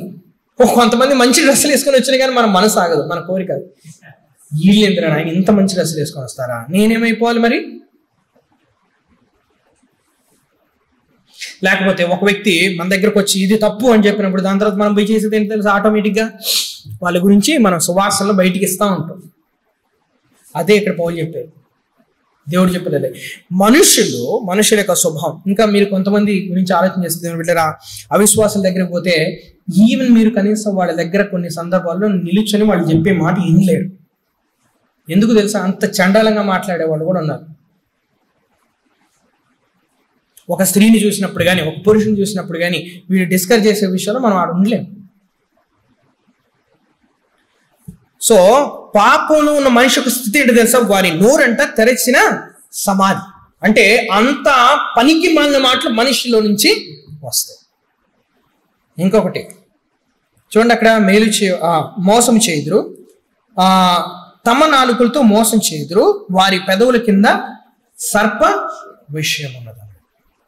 ఇంకొక విషయం కూడా చెప్పాడు. ఏంటి అంటారు? మనుషుల యొక్క స్థితి ఏంటో తెలుసండి, వాళ్ళు నాలుకలతోని పాపం చేస్తారంటే మన మాట ద్వారా మనం మనుషుల్ని మోసం చేయవచ్చు. ఇప్పుడు మీకు ఒక ప్రాంతంలోని మీరు వెళ్తా ఉంటున్నారు, ఒక ఊరికి వెళ్తా ఉంటున్నారు, మీకు రూట్ తెలియదు అన్నప్పుడు మీకు గూగుల్ మ్యాప్స్ కూడా అడలేవు. అప్పుడు మీరేం చేస్తారు? పక్కనున్న వ్యక్తిని అడుగుతారు. వాడికి ఆ రూట్ తెలుసు, కానీ వాడి సరదా కోసం మీరు రైట్కి వెళ్ళే దగ్గర మీరేమో రైట్కి వెళ్ళాలి, యాక్చువల్గా ఊరికి పోవాలంటే వాడేమంటాడు లెఫ్ట్కి పోండి అని అంటాడు. దాని ద్వారా ఏం జరిగింది? వాడికి కామెడీ అది. మనకు జరిగిందంటే తెలుసా? మనం మోసపోయింది. ఎట్లా? మనల్ని వాడు మోసం చేసిండు, వాడి నోరుతో మనల్ని మోసం చేసిండు. మనం వెళ్ళాల్సింది ఈ మార్గం అయితే ఈ మార్గానికి వెళ్ళమని చెప్పి, పాపం యొక్క స్థితిలో ఉన్న మనిషి చేసేది ఇదే. మనం ఏం చేస్తూ ఉంటాం తెలుసా? అనేక మందిని మోసపరుస్తూ ఉంటాం. దీంట్లో వచ్చేది అబద్ధాలు, ఇంకో వ్యక్తిని గురించి తప్పుగా మాట్లాడటం, ఇంకో వ్యక్తి గురించి తప్పుగా సృష్టించడం, ఇంకో వ్యక్తి గురించి తప్పు మాటలు మాట్లాడటం. అంటే మన నోటి ద్వారా కూడా మనం ఈ విధంగా ఇన్ని రకాలుగా పాపం చేస్తాం, దేవునికి విరుద్ధంగా, దేవునికి వ్యతిరేకంగా. దాని తర్వాత ఇంకొక మాట అన్నాడు, ఏంటి తెలుసా? వారి పెదవుల కింద సర్ప విషయం ఉంది. సర్పం అంటే ఏంటి? పాము. మన నేలకలు అంత డేంజరస్. మనం పావును చూస్తే పరిగెత్తుతాం, మనల్ని చూసి ఇంకొకళ్ళు పరిగెత్తేలాగా మనం చేస్తాం కొన్ని సందర్భాలు. మీకు ఎప్పుడైనా ఇలాంటి మనుషులు దొరికారా? ఎవరనంటే, అరే ఈయన దగ్గరకు పోకూడదు, ఈయన దగ్గరకు పోతే ఈయన దగ్గర నుంచొని మాట్లాడితే వేరే వాళ్ళ గురించి మాట్లాడటం స్టార్ట్ చేస్తుంది. వాళ్ళని తిట్టేది, ఈయన తిట్టేది, అది ఇది అది ఇది అది ఇది ఇది అన్నీ మాట్లాడతారు. దీని ద్వారా జరిగే విషయం ఏంటి తెలుసా? అంటే నీ నోరులోనే విషయం ఉంది, ఫస్ట్ నీ నేలకులోనే విషయం ఉంది. అందుకని దేవుడు ఏమన్నా తెలుసా? రక్షించబడిన విశ్వాసుల యొక్క, రక్షించబడిన యొక్క మనుషుల యొక్క స్థితి ఏంటంటే వారి యొక్క నోరంట తెరచిన సమాధి. ఇంకా వారి యొక్క మరి నేలకి కింద అంటే సర్ప విషయం ఉంది. అంటే అంత డేంజరస్, అంత డేంజరస్. ఇంకా మనం చూడండి ఒకసారి, వారి నోటి నిండా శపించుటయు పగయు ఉన్నదన్నాడు. ఇక్కడ ఇంకా వివరిస్తా ఉన్నాడు. ఏంటి? their mouths are full of cursing and bitterness. ఒక వ్యక్తిని ఈ రోజుల్లోని మనం ఆలోచన చేస్తే మన నోరు తెరిచినప్పుడు ఒక వ్యక్తి గురించి మాట్లాడు అంటే మనకు ముందు వచ్చేది ఏంటి తెలుసా? వాడు అట్లాంటోడు ఇట్లాంటోడు, అది ఇది అది ఇది ఇది. ఒక వ్యక్తి గురించి మనం మంచిగా మాట్లాడలేము, ఒక వ్యక్తి గురించి మనము మంచిగా మాట్లాడలేము. ఈవెన్ వాడు ఏదైనా మంచి పని చేసినా కానీ పలానా వ్యక్తి పలానా మంచి పని చేసిండు అని ఎవరైనా చెప్తే వాడు చేసిండు, కానీ ఇది కూడా చేసిండు. సో దేవుని బిడ్డ, పాపపు స్థితిలో ఉన్న మనిషి యొక్క స్థితి ఇది. ఈవెన్ మనము ఇంకొక వ్యక్తి గురించి మంచి మాట్లాడలేము, ఇంకొక వ్యక్తి మంచిని మనం కోరుకోలేము, ఇంకొక వ్యక్తి మంచిని మనం ఆశించలేము. తర్వాత మన నోరుని మనం అదుపులో పెట్టుకోలేము. మన నోరు ద్వారా మనం అనేక మందిని గాయపరుస్తూ ఉంటాం. చాలా మంది అంటారు, అరే మాటే కానది, మాటే అనేది, కానీ ఆ మాట హృదయాన్ని దాన్ని ఏమంటారు గుచ్చొచ్చు. ఓకే, ఆ మాట ఒక మనిషిని క్షీణింప చేయొచ్చు. ఆ మాట ఆ మనిషిని ఇంకొకసారి నీ దగ్గరికి రాకుండా కూడా చేయొచ్చు. సో ఈవెన్ మన యొక్క నాలుక కూడా పాడైపోయింది, మన యొక్క ఆలోచనలు కూడా పాడైపోయింది, మన యొక్క మాటలు కూడా పాడైపోయింది. ఎందుకు తెలుసా? మనం పాపంలో ఉన్నాం కాబట్టి. ఇంకా చూడండి ఒకసారి అక్కడ ఏమన్నాడు? రక్తము చిందించుటకు వారి పాదములు పరిగెత్తుచున్నవి. Their feet are swift to shed blood. పరిగెత్తడం అంటే ఏంటి? నడవడం కాదు, ఇక్కడ వాకింగ్ అని చెప్పలేదు. అక్కడ ఏం చెప్తున్నాడు? పరిగెత్తుతున్నాయి. అంటే మనం ఇంకొక వ్యక్తిని, ఓకే, ఇది మరణం అంటే చంపడం అంటే లిటరల్ గా కాదు. లిటరల్ గా కూడా కొంతమంది చేసే వాళ్ళు ఉన్నారు. ఏమని? ఇప్పుడు ఒకవేళ మీరు ఊరి దగ్గర ఇట్లాంటివి మీకు బాగా తెలుస్తూ ఉంటాయి, ఈడ కూడా మీరు చూస్తూ ఉంటారు. అక్కడేమో తెలుస్తూ ఉంటే ఈడేమో చూస్తూ ఉంటారు కదా. మన వాసినాక కనుక అటు పోయి అటు మాడా కాలనీలో కనుక మనం చూస్తే అట్లీస్ట్ నెలకు ఒక మర్డర్ అని వింటాం కదా. సో మనిషిని ప్రేమించలేనప్పుడు, మనిషి పాపపు స్థితిలో ఉన్నప్పుడు జరిగేది ఏంటో తెలుసా? ఈవెన్ ఎదుటోడు వ్యక్తి ప్రాణాన్ని తీయడానికైనా వెనకాడు. సింపుల్. మన మత్తయి సువార్తలు చూస్తే మరణం గురించి ఏమన్నాడు? ఈవెన్ మనం ఒక వ్యక్తి గురించి తప్పుగా ఉద్దేశించి తప్పుగా ఆలోచించిన కానీ మనం ఆయన్ని చంపుతా ఉన్నాం. సింపుల్. మనకు ఆలోచన ద్వారా, మనకు తలంపుల ద్వారా, మనకు ఊహల ద్వారా మనం ఎదుటి వ్యక్తి గురించి ఆలోచన చేసినా కానీ తప్పుగా మనం వాళ్ళని ఇచ్చేస్తాం. సో మనిషి యొక్క స్థితి ఏంటో తెలుసు? ఇక్కడ మనము దేవుడు మనల్ని రక్షించకపోతే, మనం పాపంలో ఉంటే మనకి స్థితి ఏంటంటే మనము ఎదుటి వ్యక్తి నాశనాన్నే మనం కోరుతూ ఉంటాం ఎప్పుడు కూడా. It is natural. Super natural ఏంటో తెలుసా దేవుని బిడ్డరా? దేవుడు మనల్ని రక్షిస్తే ఏం జరిగిందో తెలుసా? మనము ఇంకొక వ్యక్తి ఒక మంచిని కోరుకుంటాం, ఇంకొక వ్యక్తి వృద్ధి చెందాలని కోరుకుంటాం, ఇంకో వ్యక్తి నాకంటే బాగా వాక్యాన్ని తెలుసుకోవాలని ఆలోచన చేస్తాం, ఇంకో వ్యక్తి నాకంటే బాగా చక్కగా దేవుణ్ణి ఎదుగుతున్నాడని చేస్తాం. కానీ దానికి విరుద్ధమైంది ఏంటి తెలుసా? పాపంలో ఉన్నాం కాబట్టి మనకు స్థితి ఏంటో తెలుసా? మనం ఎదుటి వ్యక్తి మంచిని ఎప్పుడూ అప్రిషియేట్ చెయ్యం. దాని తర్వాత ఏమన్నాడు? శాంతి మార్గము వారు ఎరుగరు, నాశనమును కష్టమును వారి మార్గములో ఉన్నాయి అన్నాడు. ruin and misery mark their ways. అంటే ఎట్లాంటి వ్యక్తులు, ఇట్లాంటి స్థితిలో ఉన్న వ్యక్తులు వాళ్ళు పోయేది ఏ మార్గంలో తెలుసా? నాశనకరమైన మార్గం. అది సింపుల్ నరకం, దేవుని యొద్ద నుంచి వేరు చేయబడటం. ఇట్లాంటి కార్యాలు అందరూ చేస్తా ఉన్నారు మనుషులు. వాళ్ళ యొక్క స్థితి ఏంటంటే వారు నాశనకరమైన మార్గంలోని వెళ్తా ఉన్నారు. ఓకే, దాని తర్వాత ఇంకొక మాట చెప్పాడు. ఏంటి? శాంతి మార్గము వారెరుగరు అన్నాడు. అంటే ఏంటి? And the way of peace they do not know. అంటే ఇద్దరు వ్యక్తులు గొడవ పడితే వాళ్ళని మనం కలిపే యొక్క ఆలోచన రానే రాదు. శాంతి అంటే ఏంటి? మనము ఒక ఇద్దరు వ్యక్తుల మధ్య ఒకవేళ ఏదైనా గొడవ వస్తే, ఏదైనా మిస్అండర్స్టాండింగ్ వస్తే వాళ్ళని ఎప్పటికీ మనం విడదీయాలని చూస్తాం, కానీ వాళ్ళని ఎప్పటినీ కలపాలనే ఆలోచన మనకి ఉండదు. ఇంకొకటి దేవుని బిడ్డలారా, శాంతి మార్గం అన్నప్పుడు మనం పర్సనల్గా కూడా తీసుకోవచ్చు. మనం దేవునిలో ఉంటే మనకు ఒక శాంతి అనేది ఉంటుంది, సంతృప్తి అనేది ఉంటుంది, కంటెంట్మెంట్ అంట కదా. సో అది ఉంటుంది అనమాట. సో చాలా మంది చేసే విషయం ఏంటో తెలుసా? ఇద్దరు వ్యక్తుల మధ్య ఏదైనా అయింది అనుకోండి, వాళ్ళు ఏం చేస్తారు?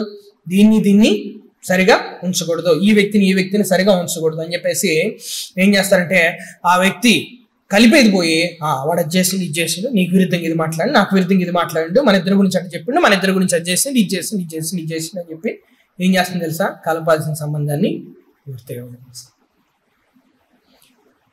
నేను మొన్న మధ్యన ఒక విషయం అర్థం చేసుకుని ఏంటంటే, దేవుడు మనిషిని చేసిన పర్పస్ ఏంటంటే మనందరం కలిసి ఐక్యంగా ఉండాలి అనేది దేవుని ఉద్దేశం. పాపం చేసే విషయం ఏంటో తెలుసా?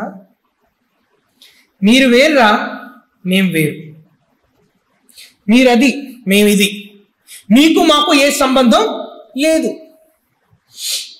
ఇందుకనే కదా దేశానికి రోజు బోర్డర్లు అవసరం.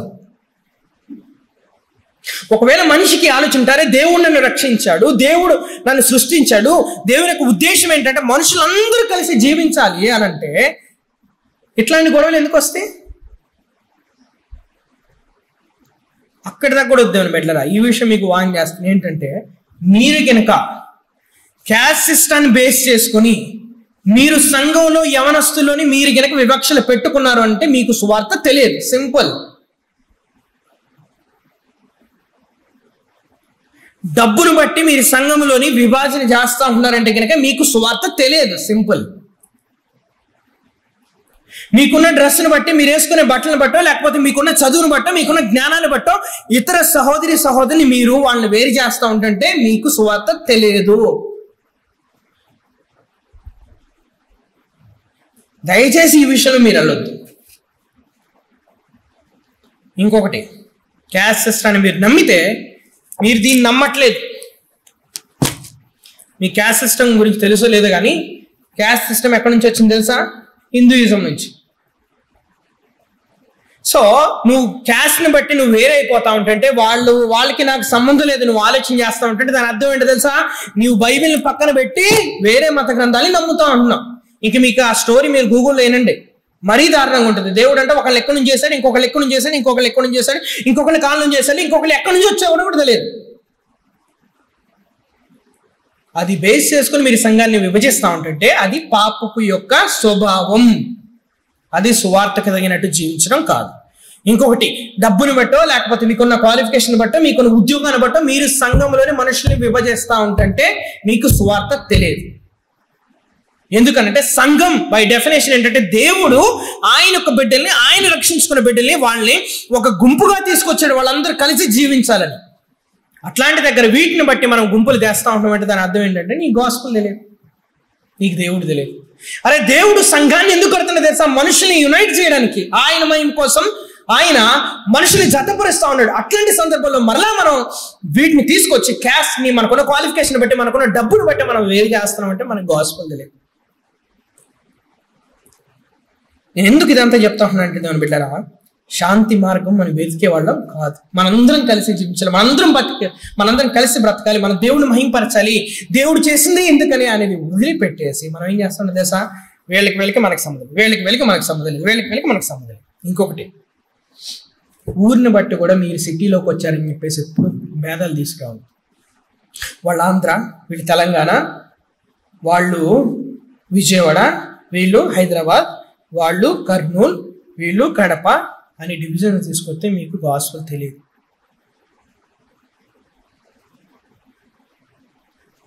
దేవుని బిడ్డలారా, మనం గుర్తుపెట్టుకోవాల్సింది ఏంటి తెలుసా? పాపపు స్థితిలో ఉన్న వ్యక్తి ఏం చేస్తుంది తెలుసా? శాంతి మార్గాన్ని ఎరగడు. ఎట్ట కాడికి ఏం చేస్తారో తెలుసా? మనిషిని ఏ విధంగా సపరేట్ చేయాలి. ఇది మనిషి యొక్క పాపపు స్థితి.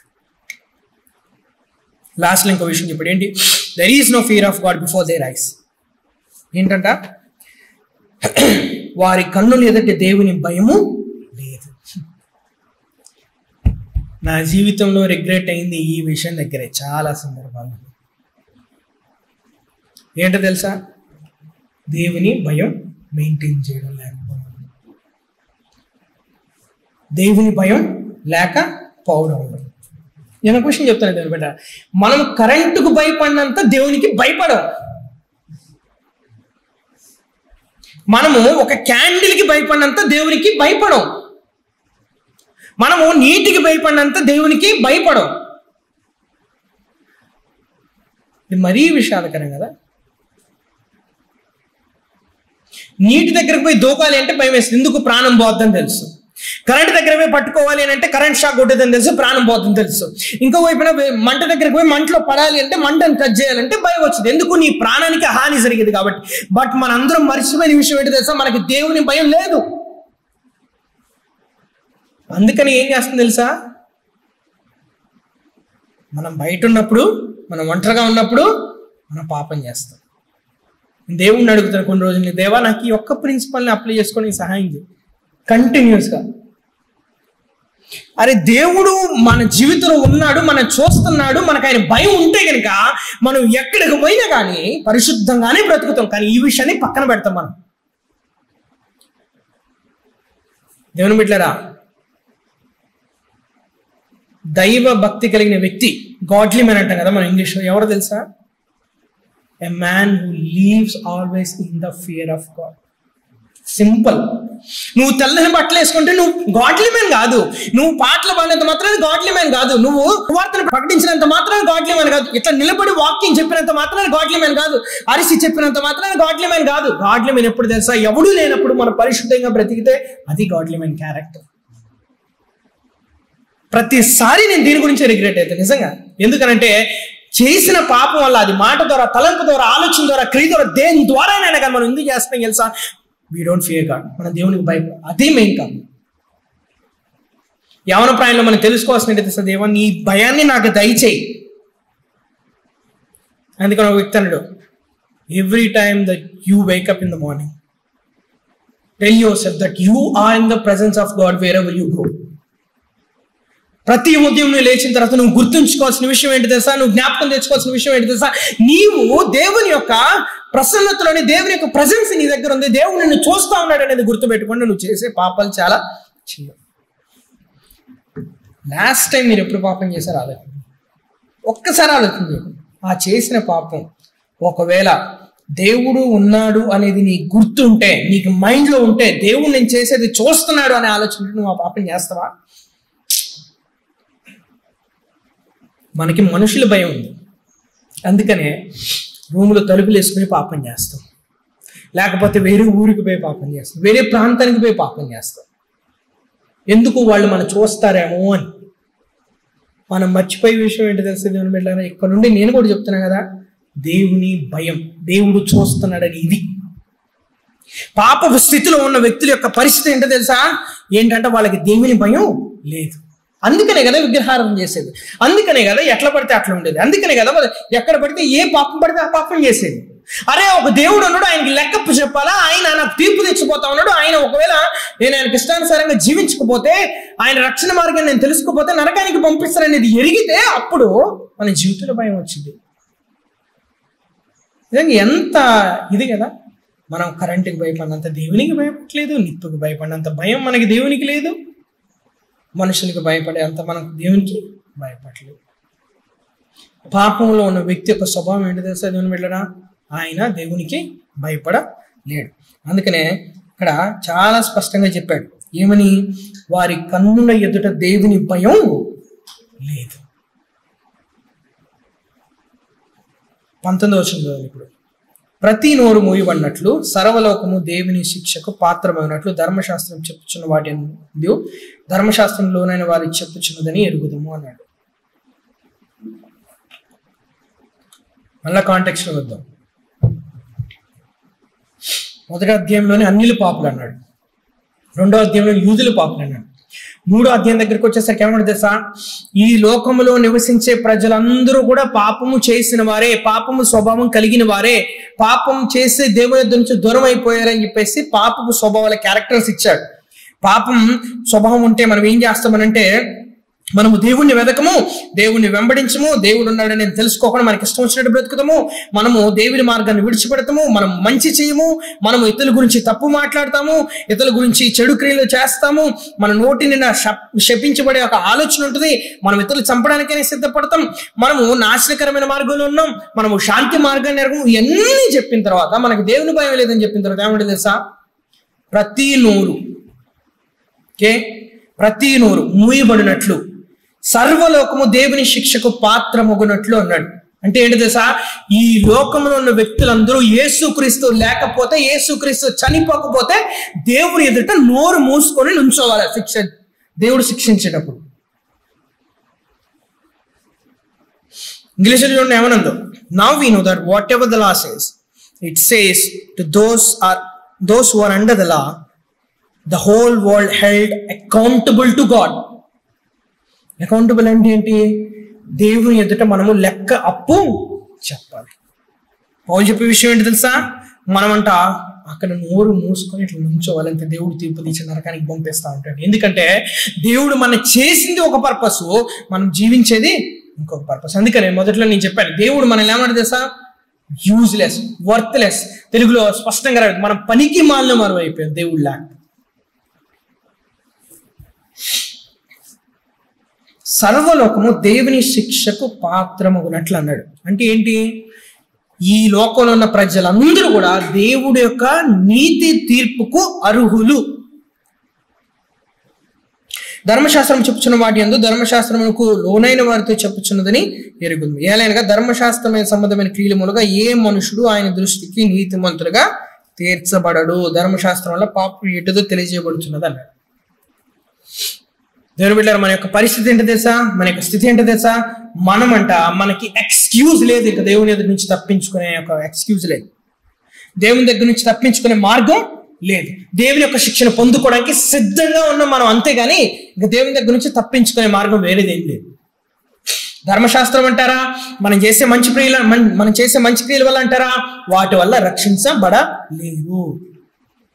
ఈవెన్ ధర్మశాస్త్రం కూడా. అందుకని చెప్తున్నాడు ఇక్కడ పౌలు, ధర్మశాస్త్రం వల్ల పాపం ఏంటిదో తెలిసిద్ది.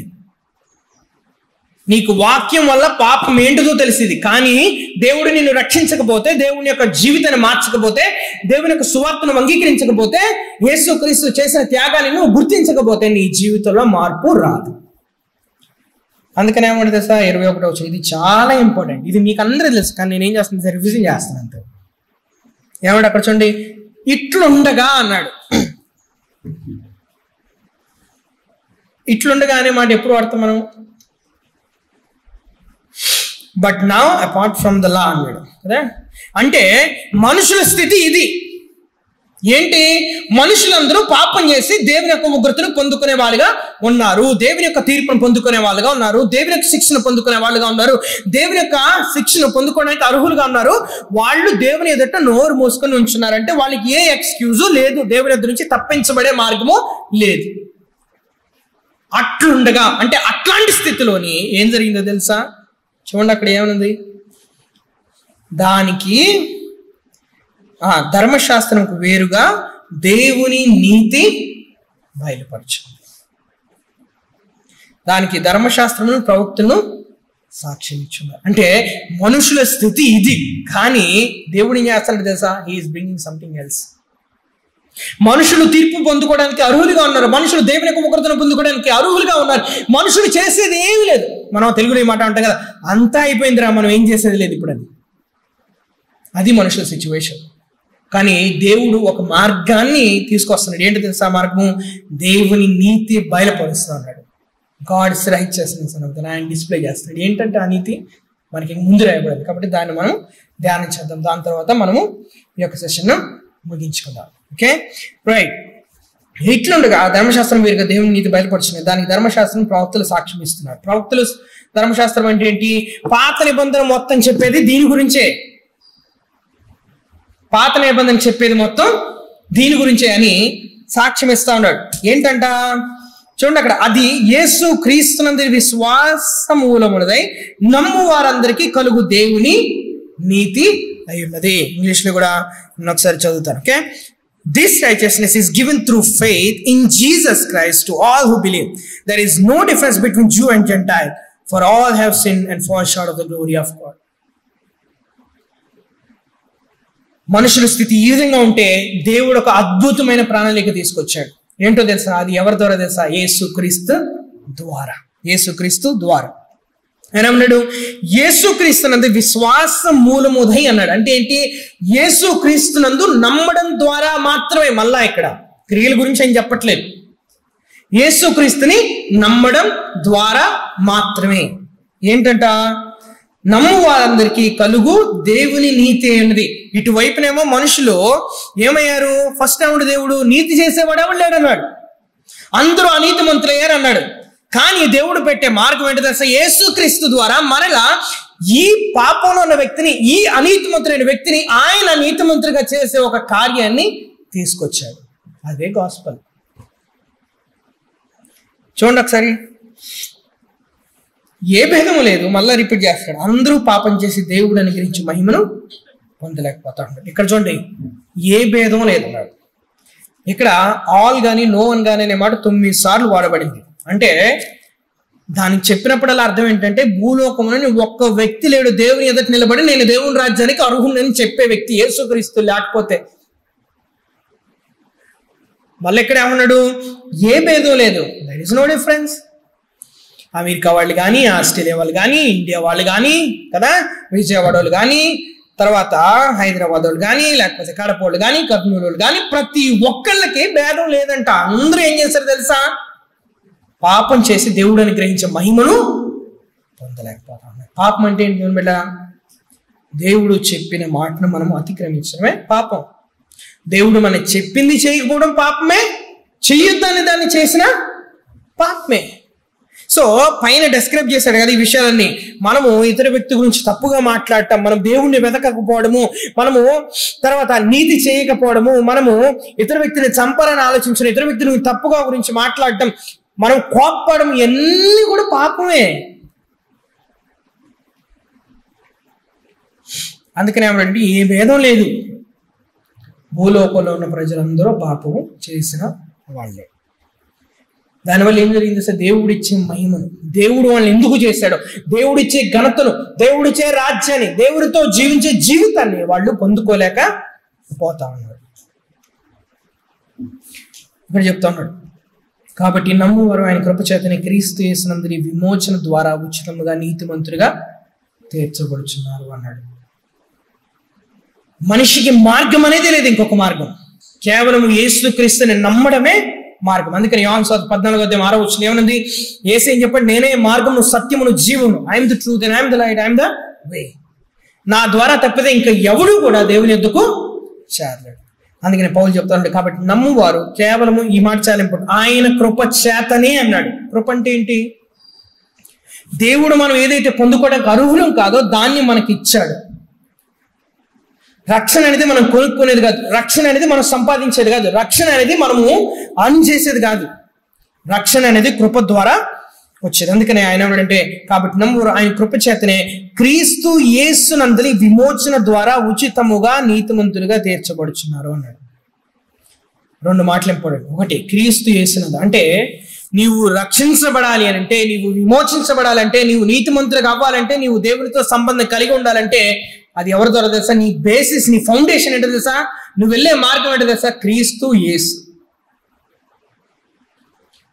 నువ్వు మంచి పని చేస్తే రక్షించబడలేవు. కేవలం ఒకటే మార్గం ఉంది, ఎవరు? యేసు క్రీస్తు. ఇంకొకటి అన్నాడు, యేసు క్రీస్తు విమోచన ద్వారా. విమోచన అంటే ఏంటి? రిడెంప్షన్ కదా. సో రిడెంప్షన్ అంటే ఏంటంటే, మనము పాపం అనే బానిసత్వంలో ఉన్నాం. ఇప్పుడు మనం 3:9 చూసింది అదే కదా. మనందరం కూడా ఇన్ని రకాలుగా పాపం చేసి దేవుని శిక్షణ పొందుకోవడానికి దేవుని ఎదుట నోరు మూసుకొని మనం ఉన్నాం. దేవా నువ్వు మమ్మల్ని శిక్షించబట్టం తప్పితే ఇంకా ఆడ నుంచి ఎస్కేప్ అయ్యే మార్గం ఇంకోటి లేదు. సో అట్లాంటి స్థితిలో ఉన్న మనల్ని, పాపంలో ఉన్న మనల్ని, పాప బానిసత్వంలో ఉన్న మనల్ని దేవుడు రక్షించే మార్గాన్ని ఏర్పాటు చేశాడు. ఇది ఎవరు తెలుసా? క్రీస్తు. అంటే మనం క్రీస్తుని నమ్మినప్పుడు ఏం జరుగుతుందో తెలుసా? ఇట్లా పాపపు స్థితిలో ఉన్న మనము, పాపపు మార్కెట్లో ఉన్న మనము, ఆయన మనల్ని ఏం చేస్తాడు? అక్కడి నుంచి తన రక్తాన్ని చిందించాడు మన కోసం. కాబట్టి ఆయన అక్కడి నుంచి మనల్ని కొంటా ఉన్నాడు, మన కోసం తన అమూల్యమైన రక్తాన్ని చిందించాడు. ఎందుకు తెలుసా? ఆ పాపం బానిసత్వం నుంచి మనల్ని విమోచించడానికి.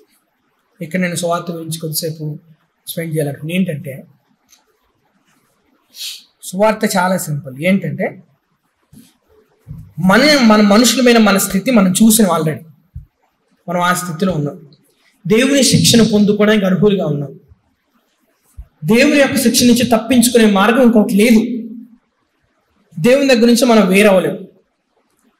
అట్లాంటి పరిస్థితుల్లో మనం ఉంటే దేవుడు ఏం చేసేది తెలుసా? తన నీతిని బయలుపరచాడు. దేవుని నీతి ఏంటో తెలుసా? యేసుక్రీస్తు. దేవుని నీతిని బయలుపరిచినప్పుడు దానికి అర్థం ఏంటంటే, మనం పొందుకోవాల్సిన శిక్షను ఆయన ఏం చేశాడు తెలుసా? దాన్ని యేసుక్రీస్తు మీద మోపాడు. చాలా మందికి డౌట్ రావచ్చు, ఏంటి తెలుసా? మనం రక్షించబడాలి అని అంటే దేవుడే చచ్చిపోవాలా, దేవుడే రక్తం చెందించాలని. ఎస్, ఎందుకంటే దేవుడు పెట్టిన విధి ఏంటంటే, మనిషి పాపం పరిహరించబడాలంటే రక్తము చిందించాలి. అందుకనే హెబ్రీయులకు రాసిన పత్రికలో ఉంటుంది, without shedding blood there is no remission for sins. అందుకనే దేవుడు ఈ లోకానికి మనిషిగా వచ్చాడు. ఆయన క్రిస్మస్ యొక్క అర్థం ఇదే. ఆయన మనిషిగా జన్మించాడు. ఎందుకు తెలుసా? నీ కోసం నా కోసం రక్తం చిందించడానికి. సో ఆయన సిలువలోని చచ్చిపోయినప్పుడు ఏం జరిగిందో తెలుసా? మన మీద ఉన్న కోపం, మన మీద ఉన్న ఉగ్రత, మన మీద ఉన్న ఇదంతా కూడా ఏమైందంటే యేసుక్రీస్తు మీద మోపబడింది. యేసుక్రీస్తు మీద మోపబడింది. కాబట్టి దేవుని బిడ్డ మనం ఆలోచించాల్సిన విషయం ఏంటంటే, సిలువలో ఏం జరిగిందో తెలుసా? యేసుక్రీస్తు మన శిక్షను, సువార్తలో జరిగిన ఒక విషయం ఏంటో తెలుసా? నీ పాపం యేసుక్రీస్తు మీద మోపడింది, నా పాపం యేసుక్రీస్తు మీద మోపడింది. నీ కోసం నా కోసం ఆయన చనిపోయాడు. నీవు నేను దేవుని యొక్క శిక్షను పొందుకోవడానికి మనం అర్హులుగా ఉన్నాం. కానీ జరిగిన విషయం ఏంటో తెలుసు దేవుని బిడ్డరా? ఆయన తన ప్రాణాన్ని పెట్టాడు అక్కడ. దేవుడు నీతిమంతుడు కాబట్టి ఆయన పాపం క్షమించు అని అంటే అయిపోద్ది అంతే, జస్ట్. కానీ ఆయన నీతిమంతుడు కాబట్టి ఆయన చెప్పిన దాన్నే ఆయన ఫాలో కాకుండా ఉండలేడు. ఏంటది? పాపం పోవాలంటే రక్త ప్రోక్షణ అవసరం. అందుకనే ఆయన కుమారుని ఈ లోకానికి పంపించాడు. అందుకని యేసుక్రీస్తు నీకు బదులుగా నాకు బదులుగా ఆయన మన కోసం చనిపోయాడు. చనిపోవడం ద్వారా ఏమైంది తెలుసా? పాపపు బానిసత్వంలో ఉన్న మనము, నరకానికి వెళ్లాల్సిన మనము, దేవుని యొక్క ఉగ్రతను పొందుకోవాల్సిన మనము, దేవుని ఎదుట ఆ తీర్పును పొందుకోవడానికి నిలబడిన మనము నీతిమంతులుగా అవుతున్నాం. ఎట్లా తెలుసా? క్రీస్తు ద్వారా. అందుకని ఆయన ఏమన్నాడు? క్రీస్తు చేసిన విమోచన ద్వారా ఉచితముగా, మళ్ళీ ఇక్కడ చూడండి చాలా ఎంఫసైజ్ చేశాడు, ఉచితముగా అంటే ఫ్రీలీ. రక్షణ కోసం మనం చేసేది ఏమీ లేదు, కేవలం నమ్మడం మాత్రమే. నీతిమంతులుగా తీర్చబడుతున్నారు అంటే ఇది, ఈ నీతిమంతులు అనే మాట ఉంది కదా, తీర్చబడుతున్నారు అనేది ఏంటో తెలుసా? అది ఒక జుడిషియల్ టర్మ్ అన్నమాట. జుడిషియల్ టర్మ్ అంటే ఏంటంటే, మీరు కోర్టులోకి పోయారనుకోండి, మీరు కోర్టులోకి పోయి ఇద్దరు వ్యక్తులు వాదిస్తూ ఉన్నారు. వాదిస్తూ ఉన్నప్పుడు జరిగేది ఏంటో తెలుసా? ఈ వ్యక్తి చేసిన తప్పు ఈ వ్యక్తి చెప్తాడు, ఈ వ్యక్తి చేసిన తప్పు ఈ వ్యక్తి చెప్తాడు. జరిగిన తర్వాత చివరికి ఏం జరిగిద్ది? లాయర్ ఏం చెప్తారు, జడ్జి ఏం చెప్తారు? నువ్వు తప్పు, సాక్ష్యాధారాలను బట్టి నువ్వు రైట్. జస్ట్ డిక్లేర్ చేస్తున్నాడంటే ఆయన ఏం చేయట్లేదు. డిక్లరేషన్ వల్ల ఏం జరుగుతుందో తెలుసా? ఈడు రైట్ అవుతుండో ఈడు రాంగ్ అవుతుండో, జస్ట్ మాట.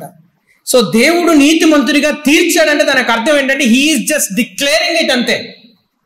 ఆడ మనం పనిచేసేది లేదు. అక్కడ సిలువలోని జరిగేది ఏంటో తెలుసా? దేవుడు, మనమంతా ఇటు సైడ్ ఉన్నాం, ఒక ముద్దాయిగా, మనం ఒక తప్పు చేసిన వారుగా, ఇంకో వైపున క్రీస్తున్నాడు. ఏం జరిగిందో తెలుసా? ఇదిగో నువ్వు సిలువలో చనిపోయింది, ఎందుకంటే వీళ్ళు పాపాన్ని నీవు భరించు, అంతే. దాన్ని మనం నమ్మి విశ్వసిస్తే మనం ఫ్రీగా, దేవుడు మనం ఏం డిక్లేర్ చేస్తే తెలుసా? నువ్వు నీతిమంతుడి, నువ్వు చేయాల్సింది ఏం అవసరం లేదు. నువ్వు యేసుక్రీస్తుని నమ్ము, యేసుక్రీస్తుని సువార్త తెలుసు, నువ్వు పశ్చాత్తాపడు, యేసునందు విశ్వాసం ఉంచు, నీవు రక్షించబడతావు. రక్షణ అనేది ఉచితమైన గిఫ్ట్. సో డిక్లరేషన్ అన్నప్పుడు దేవుడు మనల్ని జస్ట్ డిక్లేర్ చేస్తానంతే. మనం రక్షించబడినప్పుడు దేవుడు మనల్ని నీతిమంతుడిగా తీరుస్తాడు. మీరు ఒక విషయం చూసారా? ఫస్ట్ అనీతిమంతులని స్టార్ట్ చేశాడు కాంటెక్స్ట్, కానీ ఇప్పుడు ఏమన్నాడు? నీతిమంతులు. దేవుని బిడ్డలారా, మన యొక్క పరిస్థితి ఇది. పాపపు స్థితిలో ఉన్నాం, పాపపు జీవితంతో ఉన్నాం, పాపపు తలంపుతో, పాపపు ఆలోచనతో ఉండి దేవుని యొక్క శిక్షణ పొందుకోవడానికి ఉంటే దానికి వేరుగా దేవుని యొక్క ప్రణాళిక, దేవుని యొక్క ప్రేమ, దేవుని యొక్క నీతి బయలుపడింది. ఏంటంటే అది యేసుక్రీస్తు ద్వారా. అందుకని యేసుక్రీస్తు వచ్చి సిలువలోని చనిపోయాడు. అందుకని ఇక్కడ చూడండి ఏమన్నాడు? పూర్వము చేయబడిన పాపంలో దేవుడు తన ఒరిములు ఉపేక్షించినందున ఆయన తన నీతిని కనపరచుకోవడానికి ఇది చూడండి, క్రీస్తు యేసు రక్తమునందలి విశ్వాసము ద్వారా ఆయనను కరుణాధారముగా బయలుపరచు. దేవుడు మన కోసం రక్తం చిందించినప్పుడు ఆయన ఏం చేశాడు తెలుసా? వెల చెల్లించాడు. మన పాపం నిన్న కూడా ఆలోచించే విషయం, మనం చేసేది ఎంత దరిద్రమైన పనులు, కానీ దేవుడు తన రక్తాన్ని చిందించాడు దానికోసం. ఇప్పుడు ఈ బైబిల్ని కొనియాలంటే తల్లిదండ్రులు 4 సార్లు ఆలోచించి ఇది 1000 రూపాయలు కాబట్టి సరే, ఇది మంచిది కాబట్టి, పనికొచ్చింది కాబట్టి సరే కొనుక్కోని డబ్బులు ఇస్తారు. ఒక మద్యం బాటిల్ తీసుకొచ్చి, వైన్ బాటిల్ తీసుకొచ్చి నాకు కొని డాడీ అంటే కొనిస్తారా? ఎందుకు? అది హాని చేస్తుంది. కాబట్టి యేసుక్రీస్తు మన పాపాల కోసం చనిపోయినప్పుడు దాని అర్థం అదే. మనం ఇంత దరిద్రమైన కార్యాలు చేస్తుంటే, మనం ఇంత పాపసందమైన కార్యాలు చేస్తుంటే దేవుడు మన కోసం తన రక్తాన్ని చిందించాడు. కొరింథీయులకు రాసిన పత్రికలో అంటాడు కదా, 6వ అధ్యాయం మీరు తర్వాత చదవండి. ఏమంటుంది అక్కడ? మీలో కొందరు వ్యభిచారులు ఉన్నారు, మీలో కొందరు విగ్రహారాధికులు ఉన్నారు, మీలో కొందరు జారత్తులు ఉన్నారు, మీలో కొందరు అబద్ధికులు ఉన్నారు, మీలో కొందరు తప్పు చేసేవారు ఉన్నారు. కానీ దేవుడు ఏం చేశాడు తెలుసా? ఇప్పుడు మీరు క్రీస్తు యేసునందున్నారు. ఎందుకు? క్రీస్తు మీకోసం రక్తం చిందించాడు కాబట్టి. యేసుక్రీస్తు నీతిమంతుల కోసం చనిపోలేదు. యేసుక్రీస్తు మన లాంటి దౌర్భాగ్యుల కోసమైనా సెలవులో చనిపోయాడు. దేవుని బిడ్డలారా, ఎంత గొప్ప ప్రేమ కదా ఇది.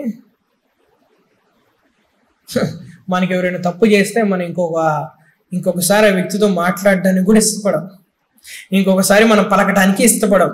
ఎవరైనా వచ్చి మన మీద కోపడితే మనం ఇంకోసారి ఇచ్చేయడానికి కూడా ఇష్టపడం. కానీ దేవుడు చూడండి, మనం దేవుడే వద్దనుకున్నాం, మనం పాపం చేస్తా ఉన్నాం, మనం దేవుని ఎదగట్లేదు, మనం దేవుని దగ్గర నుంచి దూరం అయిపోయాము, దేవుని వెతికే వారంగా లేదు, దేవుని భయం లేదు, దేవుని యొక్క ఇది లేదు, ఓకే, దేవుడు ఇచ్చిన ఆజ్ఞలు అనుసరించట్లేదు. అంత దరిద్రపు స్థితిలో ఉండి, ఇంకో సింపుల్ చెప్పాలంటే, నువ్వెవరు నాకు సంబంధం లేదని చెప్పేసి పారిపోతా ఉంటే దేవుడు మనల్ని మనం పట్టుకున్నాడు. అదే గాస్పెల్.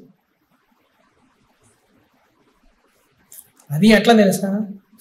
తన అమూల్యమైన రక్తాన్ని చిందించి, నీ రక్తం ఇంకోటి కోసం చిందిస్తావా? నేనైతే ఈయను, నాకు బతకాలని ఆశ ఉంది కదా. అదే కదా, 1 లీటర్ అంటే ఇస్తాం కదా, పూర్తిగా ఇయ్యాలంటే ఎట్లా ఇస్తాం? బట్ చూడండి, యేసుక్రీస్తు వచ్చిన ఉద్దేశం అంటే తెలుసా? నిన్ను నన్ను రక్షించాలనే ఉద్దేశం. నిన్ను నన్ను దేవుని యొక్క కోపం నుంచి రక్షించాలనే ఉద్దేశం. దేవుని బిడ్డ, ఈ విషయాన్ని మీరు గుర్తుపెట్టుకుని, ఏంటంటే దేవుడు మనల్ని రక్షించడానికి వచ్చింది నరకం నుంచి తప్పించడానికి మాత్రమే కదా, అది మెయిన్ పర్పస్ కాదు. చాలా మంది ఏమంటారు తెలుసా? This is prosperity gospel. ఏంటి? మీరు నరకం నుంచి తప్పించబడాలా, యేసుక్రీస్తు దగ్గర అంటే ఇది కూడా స్వార్థమే. స్వార్థ కూడా స్వార్థమే, సింపుల్ గా. అంటే నువ్వు నరకం నుంచి తప్పించబడాలి కాబట్టి, అక్కడ వచ్చే శిక్షను తప్పించుకోవాలి కాబట్టి నువ్వు యేసుక్రీస్తు దగ్గరకు వస్తావా? ఇదేంటంటే రోడ్లో పోతే మంట వస్తుంది కాబట్టి హెలికాప్టర్లో పోదాం, దీన్ని తప్పించుకోవచ్చు. ఇది ప్రాస్పెరిటీ గాస్పెల్. నువ్వు దేవుని దగ్గరకు వచ్చేది ఎందుకు తెలుసా? దేవుని కోసం. నరకం ఏంటో తెలుసా అసలుకి? అది ప్రైమరీగా అగ్ని గురించి కాదు, ఆడ ఎంత భయంకరంగా ఉంటుంది అనేది కాదు, దేవుని యొద్ద నుంచి నువ్వు వేరు చేయబట్టమే నరకం. సింపుల్. అరే, నిన్ను సృజించిన దేవుడు, నిన్ను నిర్మించిన దేవుడు, నీతో ఉండాలని కోరుకున్న దేవుని దగ్గర నుంచి నువ్వు చేసిన తప్పును బట్టి, నువ్వు చేసిన పాపాన్ని బట్టి దూరం అయిపోవడమే నరకం. కాబట్టి యేసుక్రీస్తు దగ్గరికి నరకం నుంచి తప్పించబడని రావద్దు. యేసుక్రీస్తు నా దేవుడు, నన్ను సృష్టించాడు, వెర్రివాడిని, నేను దేవుని దగ్గర నుంచి దూరమయ్యాను, నేను మరలా ఆయనతో రిలేషన్షిప్లో రావడానికి, ఆయనతో సంబంధాన్ని కలిగి ఉండటానికి మనం దేవుని దగ్గరకు వస్తున్నాం. అంతేగాని నెససరీగా నరకం నుంచి తప్పించబడాలి కాదు. కాబట్టి దేవుని బిడ్డలారా, దేవుడు తన అమూల్యమైన రక్తాన్ని నీ కోసం నా కోసమైనా చిందించాడు. 5వ అధ్యాయానికి రండి ఒకసారి. 5వ అధ్యాయం 1వ వచనం ఏం చెప్తుందో తెలుసా? Therefore, since we have been justified through faith, we have peace with God. 1వ అధ్యాయంలో ఏమన్నాడు? నీకు దేవునికి సంబంధమే లేదు. ఎందుకు? పాపం చేశారు కాబట్టి, పాపం వలన వచ్చిన జీతము మరణం. మరణం ఏంటంటే దేవుని యొద్ద నుంచి దూరం అయిపోవడము. కానీ మధ్యలో ఎవరు వచ్చారు తెలుసా? యేసుక్రీస్తు వచ్చాడు. మధ్యలోని సువార్త వచ్చింది, మధ్యలోని సిలువ వచ్చింది. ఏంటో తెలుసా? అది ఇప్పుడు యేసుక్రీస్తు ద్వారా ఏముందంట? Therefore now you have peace with God. నీవు క్రీస్తు యేసునందు విశ్వాసం ఉంచడం ద్వారా ఇప్పుడు నీకు దేవునితోని సమాధానము ఉన్నది. దేవుని బిడ్డలారా, గాస్పెల్ ఏంటి తెలుసా? సువార్త ఏంటి తెలుసా? మనల్ని దేవునితో అనుసంధాన పరిచేది, మనల్ని దేవునితో సమాధాన పరిచేది. గాస్పెల్ ఇది కాదు. నువ్వు నమ్ముకో, నీకు మంచి మార్కులు వస్తాయి, నువ్వు నమ్ముకో, నీకు మంచి ఉద్యోగం వస్తుంది, నువ్వు నమ్ముకో, నీకు మంచి ఆహారం దొరికింది, నువ్వు నమ్ముకో, నీకు మంచి ఆస్తులు వస్తాయి, నువ్వు నమ్ముకో, నీకు అన్ని మంచి జరిగితే అనేది కాదు గాస్పెల్. గాస్పెల్ ఏంటంటే నీవు దూరమైన దేవుని దగ్గర నుంచి నిన్ను అనుసంధాన పరిచేదే గాస్పెల్. కాబట్టి 5వ అధ్యాయంలో ఏం చెప్తాను? కాబట్టి విశ్వాసం మూలం, మరలా చెప్పాడు అక్కడ ఏంటి? కేవలం నమ్మడం ద్వారా మాత్రమే మనము నీతిమంతులుగా తీర్చబడుతున్నాం. మన ప్రభువైన యేసుక్రీస్తు ద్వారా దేవునితో సమాధానం కలిగి ఉంటున్నాం. మరియు ఆయన ద్వారా మనం విశ్వాసం వలన ఈ కృపయందు ప్రవేశం గలవారు అందరూ నిలిచి ఉండి దేవుని మహిమను గూర్చ నిరీక్షను బట్టి అతిశయించున్నారు. ముందేమంటే తెలుసా? పాపం వల్ల మీరు దేవుని మహిమ పొందలేకపోతా ఉంటున్నారు. కానీ ఇప్పుడు ఏమంటే తెలుసా? క్రీస్తు వలన మీకు మహిమ ఉంది. మీరు ఆయన కోసం నిరీక్షించబోదు, మీకోసం ఆయన నిత్య రాజ్యాన్ని ఏర్పాటు చేశాడని చెప్పేసి. ఇంకా మనం చూసినట్లయితే దేవుని బిడ్డలారా 5వ వచనంలో అంటారు కదా, ఎందుకనగా ఈ నిరీక్షణ మన సిగ్గుపరుచుతూ మనకు అనుగ్రహించిన పరిశుద్ధాత్మ ద్వారా ఇచ్చండి దేవుని ప్రేమ మన హృదయంలో కుమ్మరించమని. రక్షణ వల్ల ఏం జరుగుతుంది తెలుసా? దేవుని ప్రేమ, దేవుడు ఎంత గొప్పవాడో, దేవుడు ఎంత అద్భుతమైన వాడో, ఆయన ఎంతగానో మనం ప్రేమించాడనేది మనకి సువార్తలో తెలుస్తాం మనం రక్షించబడినప్పుడు. ఇంకా ముందుకెళ్తే మనం చూసినట్లయితే దేవుని బిడ్డలారా 9వ వచనంలో అంటారు కదా, కాబట్టి ఆయన రక్తం వల్ల ఇప్పుడు నీతిమంతులుగా తీర్చబడి ఇచ్చండి మరింత నిశ్చయముగా ఆయన ద్వారా ఉగ్రత నుంచి రక్షించబడి. ఇంతకు ముందు ఏమన్నాడు? మీరు దేవుని యొక్క ఉగ్రతను పొందుకోవడానికి సిద్ధంగా ఉన్నారు, మీరు దేవుని ఎదుట మౌనంగా ఉన్నారు, మీకు నోరు మూసుకున్నారంటే మీకు అధికారమే లేదు, మీకు ఛాన్సే లేదు దేవుని దగ్గర నుంచి వేరేది, దేవుని దగ్గర నుంచి దేవుని యొక్క ఉగ్రత నుంచి వేరేది పారిపోయేది లేదు. కానీ ఇప్పుడు ఏమన్నాడు తెలుసా? క్రీస్తులోని మీరు దేవుని యొక్క ఉగ్రత నుంచి తప్పించబడ్డారు. క్రీస్తు ద్వారా దేవుని యొక్క ఉగ్రత నుంచి మీరు తప్పించబడ్డారు. కానీ మనం ఏం చూసుకుని తెలుసండి? మనం రక్షించబడితే మన జీవితంలో ఏం జరిగిద్ది అని చూసాం. కాబట్టి ఇది దేవుని బిడ్డలారా, నా యొక్క ఆలోచన, నా యొక్క ఉద్దేశం ఏంటంటే, మనకి సువార్త తెలుసు, కానీ దాన్ని ఎలా అనుసరించాలి, దాన్ని మన జీవితంలో ఎలా అప్లై చేసుకోవాలి అనేదే మనకు తెలియని విషయం. ఈ రోజంతా మనం నేర్చుకున్నది ఏంటి తెలుసా? నేను ఫస్ట్ మీకు కూడా చెప్పిన 3 పాయింట్లు ఏంటి? Sin, solution, salvation. పాపం ఏంటి? మనందరి యొక్క స్థితి అదే. సొల్యూషన్ ఏంటి తెలుసా? యేసుక్రీస్తు. ఆయన మన కోసం సిలువలోని చనిపోయాడు. దాని ద్వారా ఏమొస్తుంది తెలుసా? సాల్వేషన్, మనకి రక్షణ వస్తుంది. కాబట్టి దేవుని బిడ్డలారా, మీరు గుర్తుంచుకోవాల్సిన విషయం ఏంటంటే, యేసుక్రీస్తు మీకోసం చనిపోయింది, మీరు మళ్ళా మంచి పనులు చేసి రక్షణ కొనుక్కుంటారని కాదు. పౌలు ఇప్పటిదాకా మనం చదివిన వచ్చిన ఎన్నిసార్లు మీరు చూస్తుంటారు, రక్షణ కేవలం విశ్వాసం వల్లే, రక్షణ కేవలం ఉచితం, అది రక్షణ కేవలం అది నమ్మడం ద్వారానే, రక్షణ కేవలం కృప ద్వారా ఎన్నిసార్లు చెప్పాడు పౌలు. మనందరికీ తెలుసు, కానీ మనం ఏం చేస్తాం తెలుసా? ప్రాక్టికల్ కొన్ని పాయింట్స్ వేసి మనం చేస్తాం. మనం రక్షించబడలేదని ఇతరులకు చెబితే నా గురించి తక్కువగా ఆలోచిస్తారనే భ్రమలో ఉండి మనమే మోసపుచ్చుకుంటాం. నేను రక్షించబడలేదని చెప్తే నన్ను కోయిలో తీసుకోరేమో, నేను రక్షించబడలేదని చెప్తే నన్ను బలారథం తీసుకునేరేమో, నేను రక్షించబడలేదని చెప్తే నన్ను పరిచయం చేయనిరేమో అని చెప్పేసి చాలా మంది వాళ్ళే మోసపుచ్చుకుంటారు. అట్లా చేయొద్దు. మీరు రక్షించబడలేదు అని అంటే రక్షించబడలేదు అని ఒప్పుకొని మంచిగా ఏం చేయాలి తెలుసా? దేవుని ప్రార్థన చేయండి, దేవుని సువార్తను జ్ఞాపకం చేసుకోండి. దేవా, నువ్వు నా కోసం చనిపోయాడు, నేను చేయాల్సిన పని ఏంటి తెలుసా? నీవు నన్ను రక్షించని చెప్పేసి మనం ప్రార్థన చేయడం తప్పితే మనం ఏం చేయలేము. మనం బాప్తిసం తీసుకోవడం వల్ల మనం రక్షించబడం, మనము దేవుని సన్నిధిలో పరిచయం చేయడం, ఏదో దేవుడు మనం చేసే పని చూసి ఫేవర్ వచ్చి దేవుడు మనం రక్షిస్తారు అనుకోవడం ఫూలిష్నెస్. కాబట్టి దేవుని బిడ్డలారా, ఒకవేళ నువ్వు పాపి అనేది నువ్వు గుర్తెరిగితే నువ్వేం చేస్తావు తెలుసా? దాంట్లో నుంచి ఎట్లా బయటికి రావాలని ఆలోచిస్తావు. ఈ రోజు చాలా మంది రక్షించబడిన వాళ్ళు కనీసం రక్షణ గురించి ప్రార్థన చేయకపోవడం కారణం ఏంటో తెలుసా? మేము సేఫ్.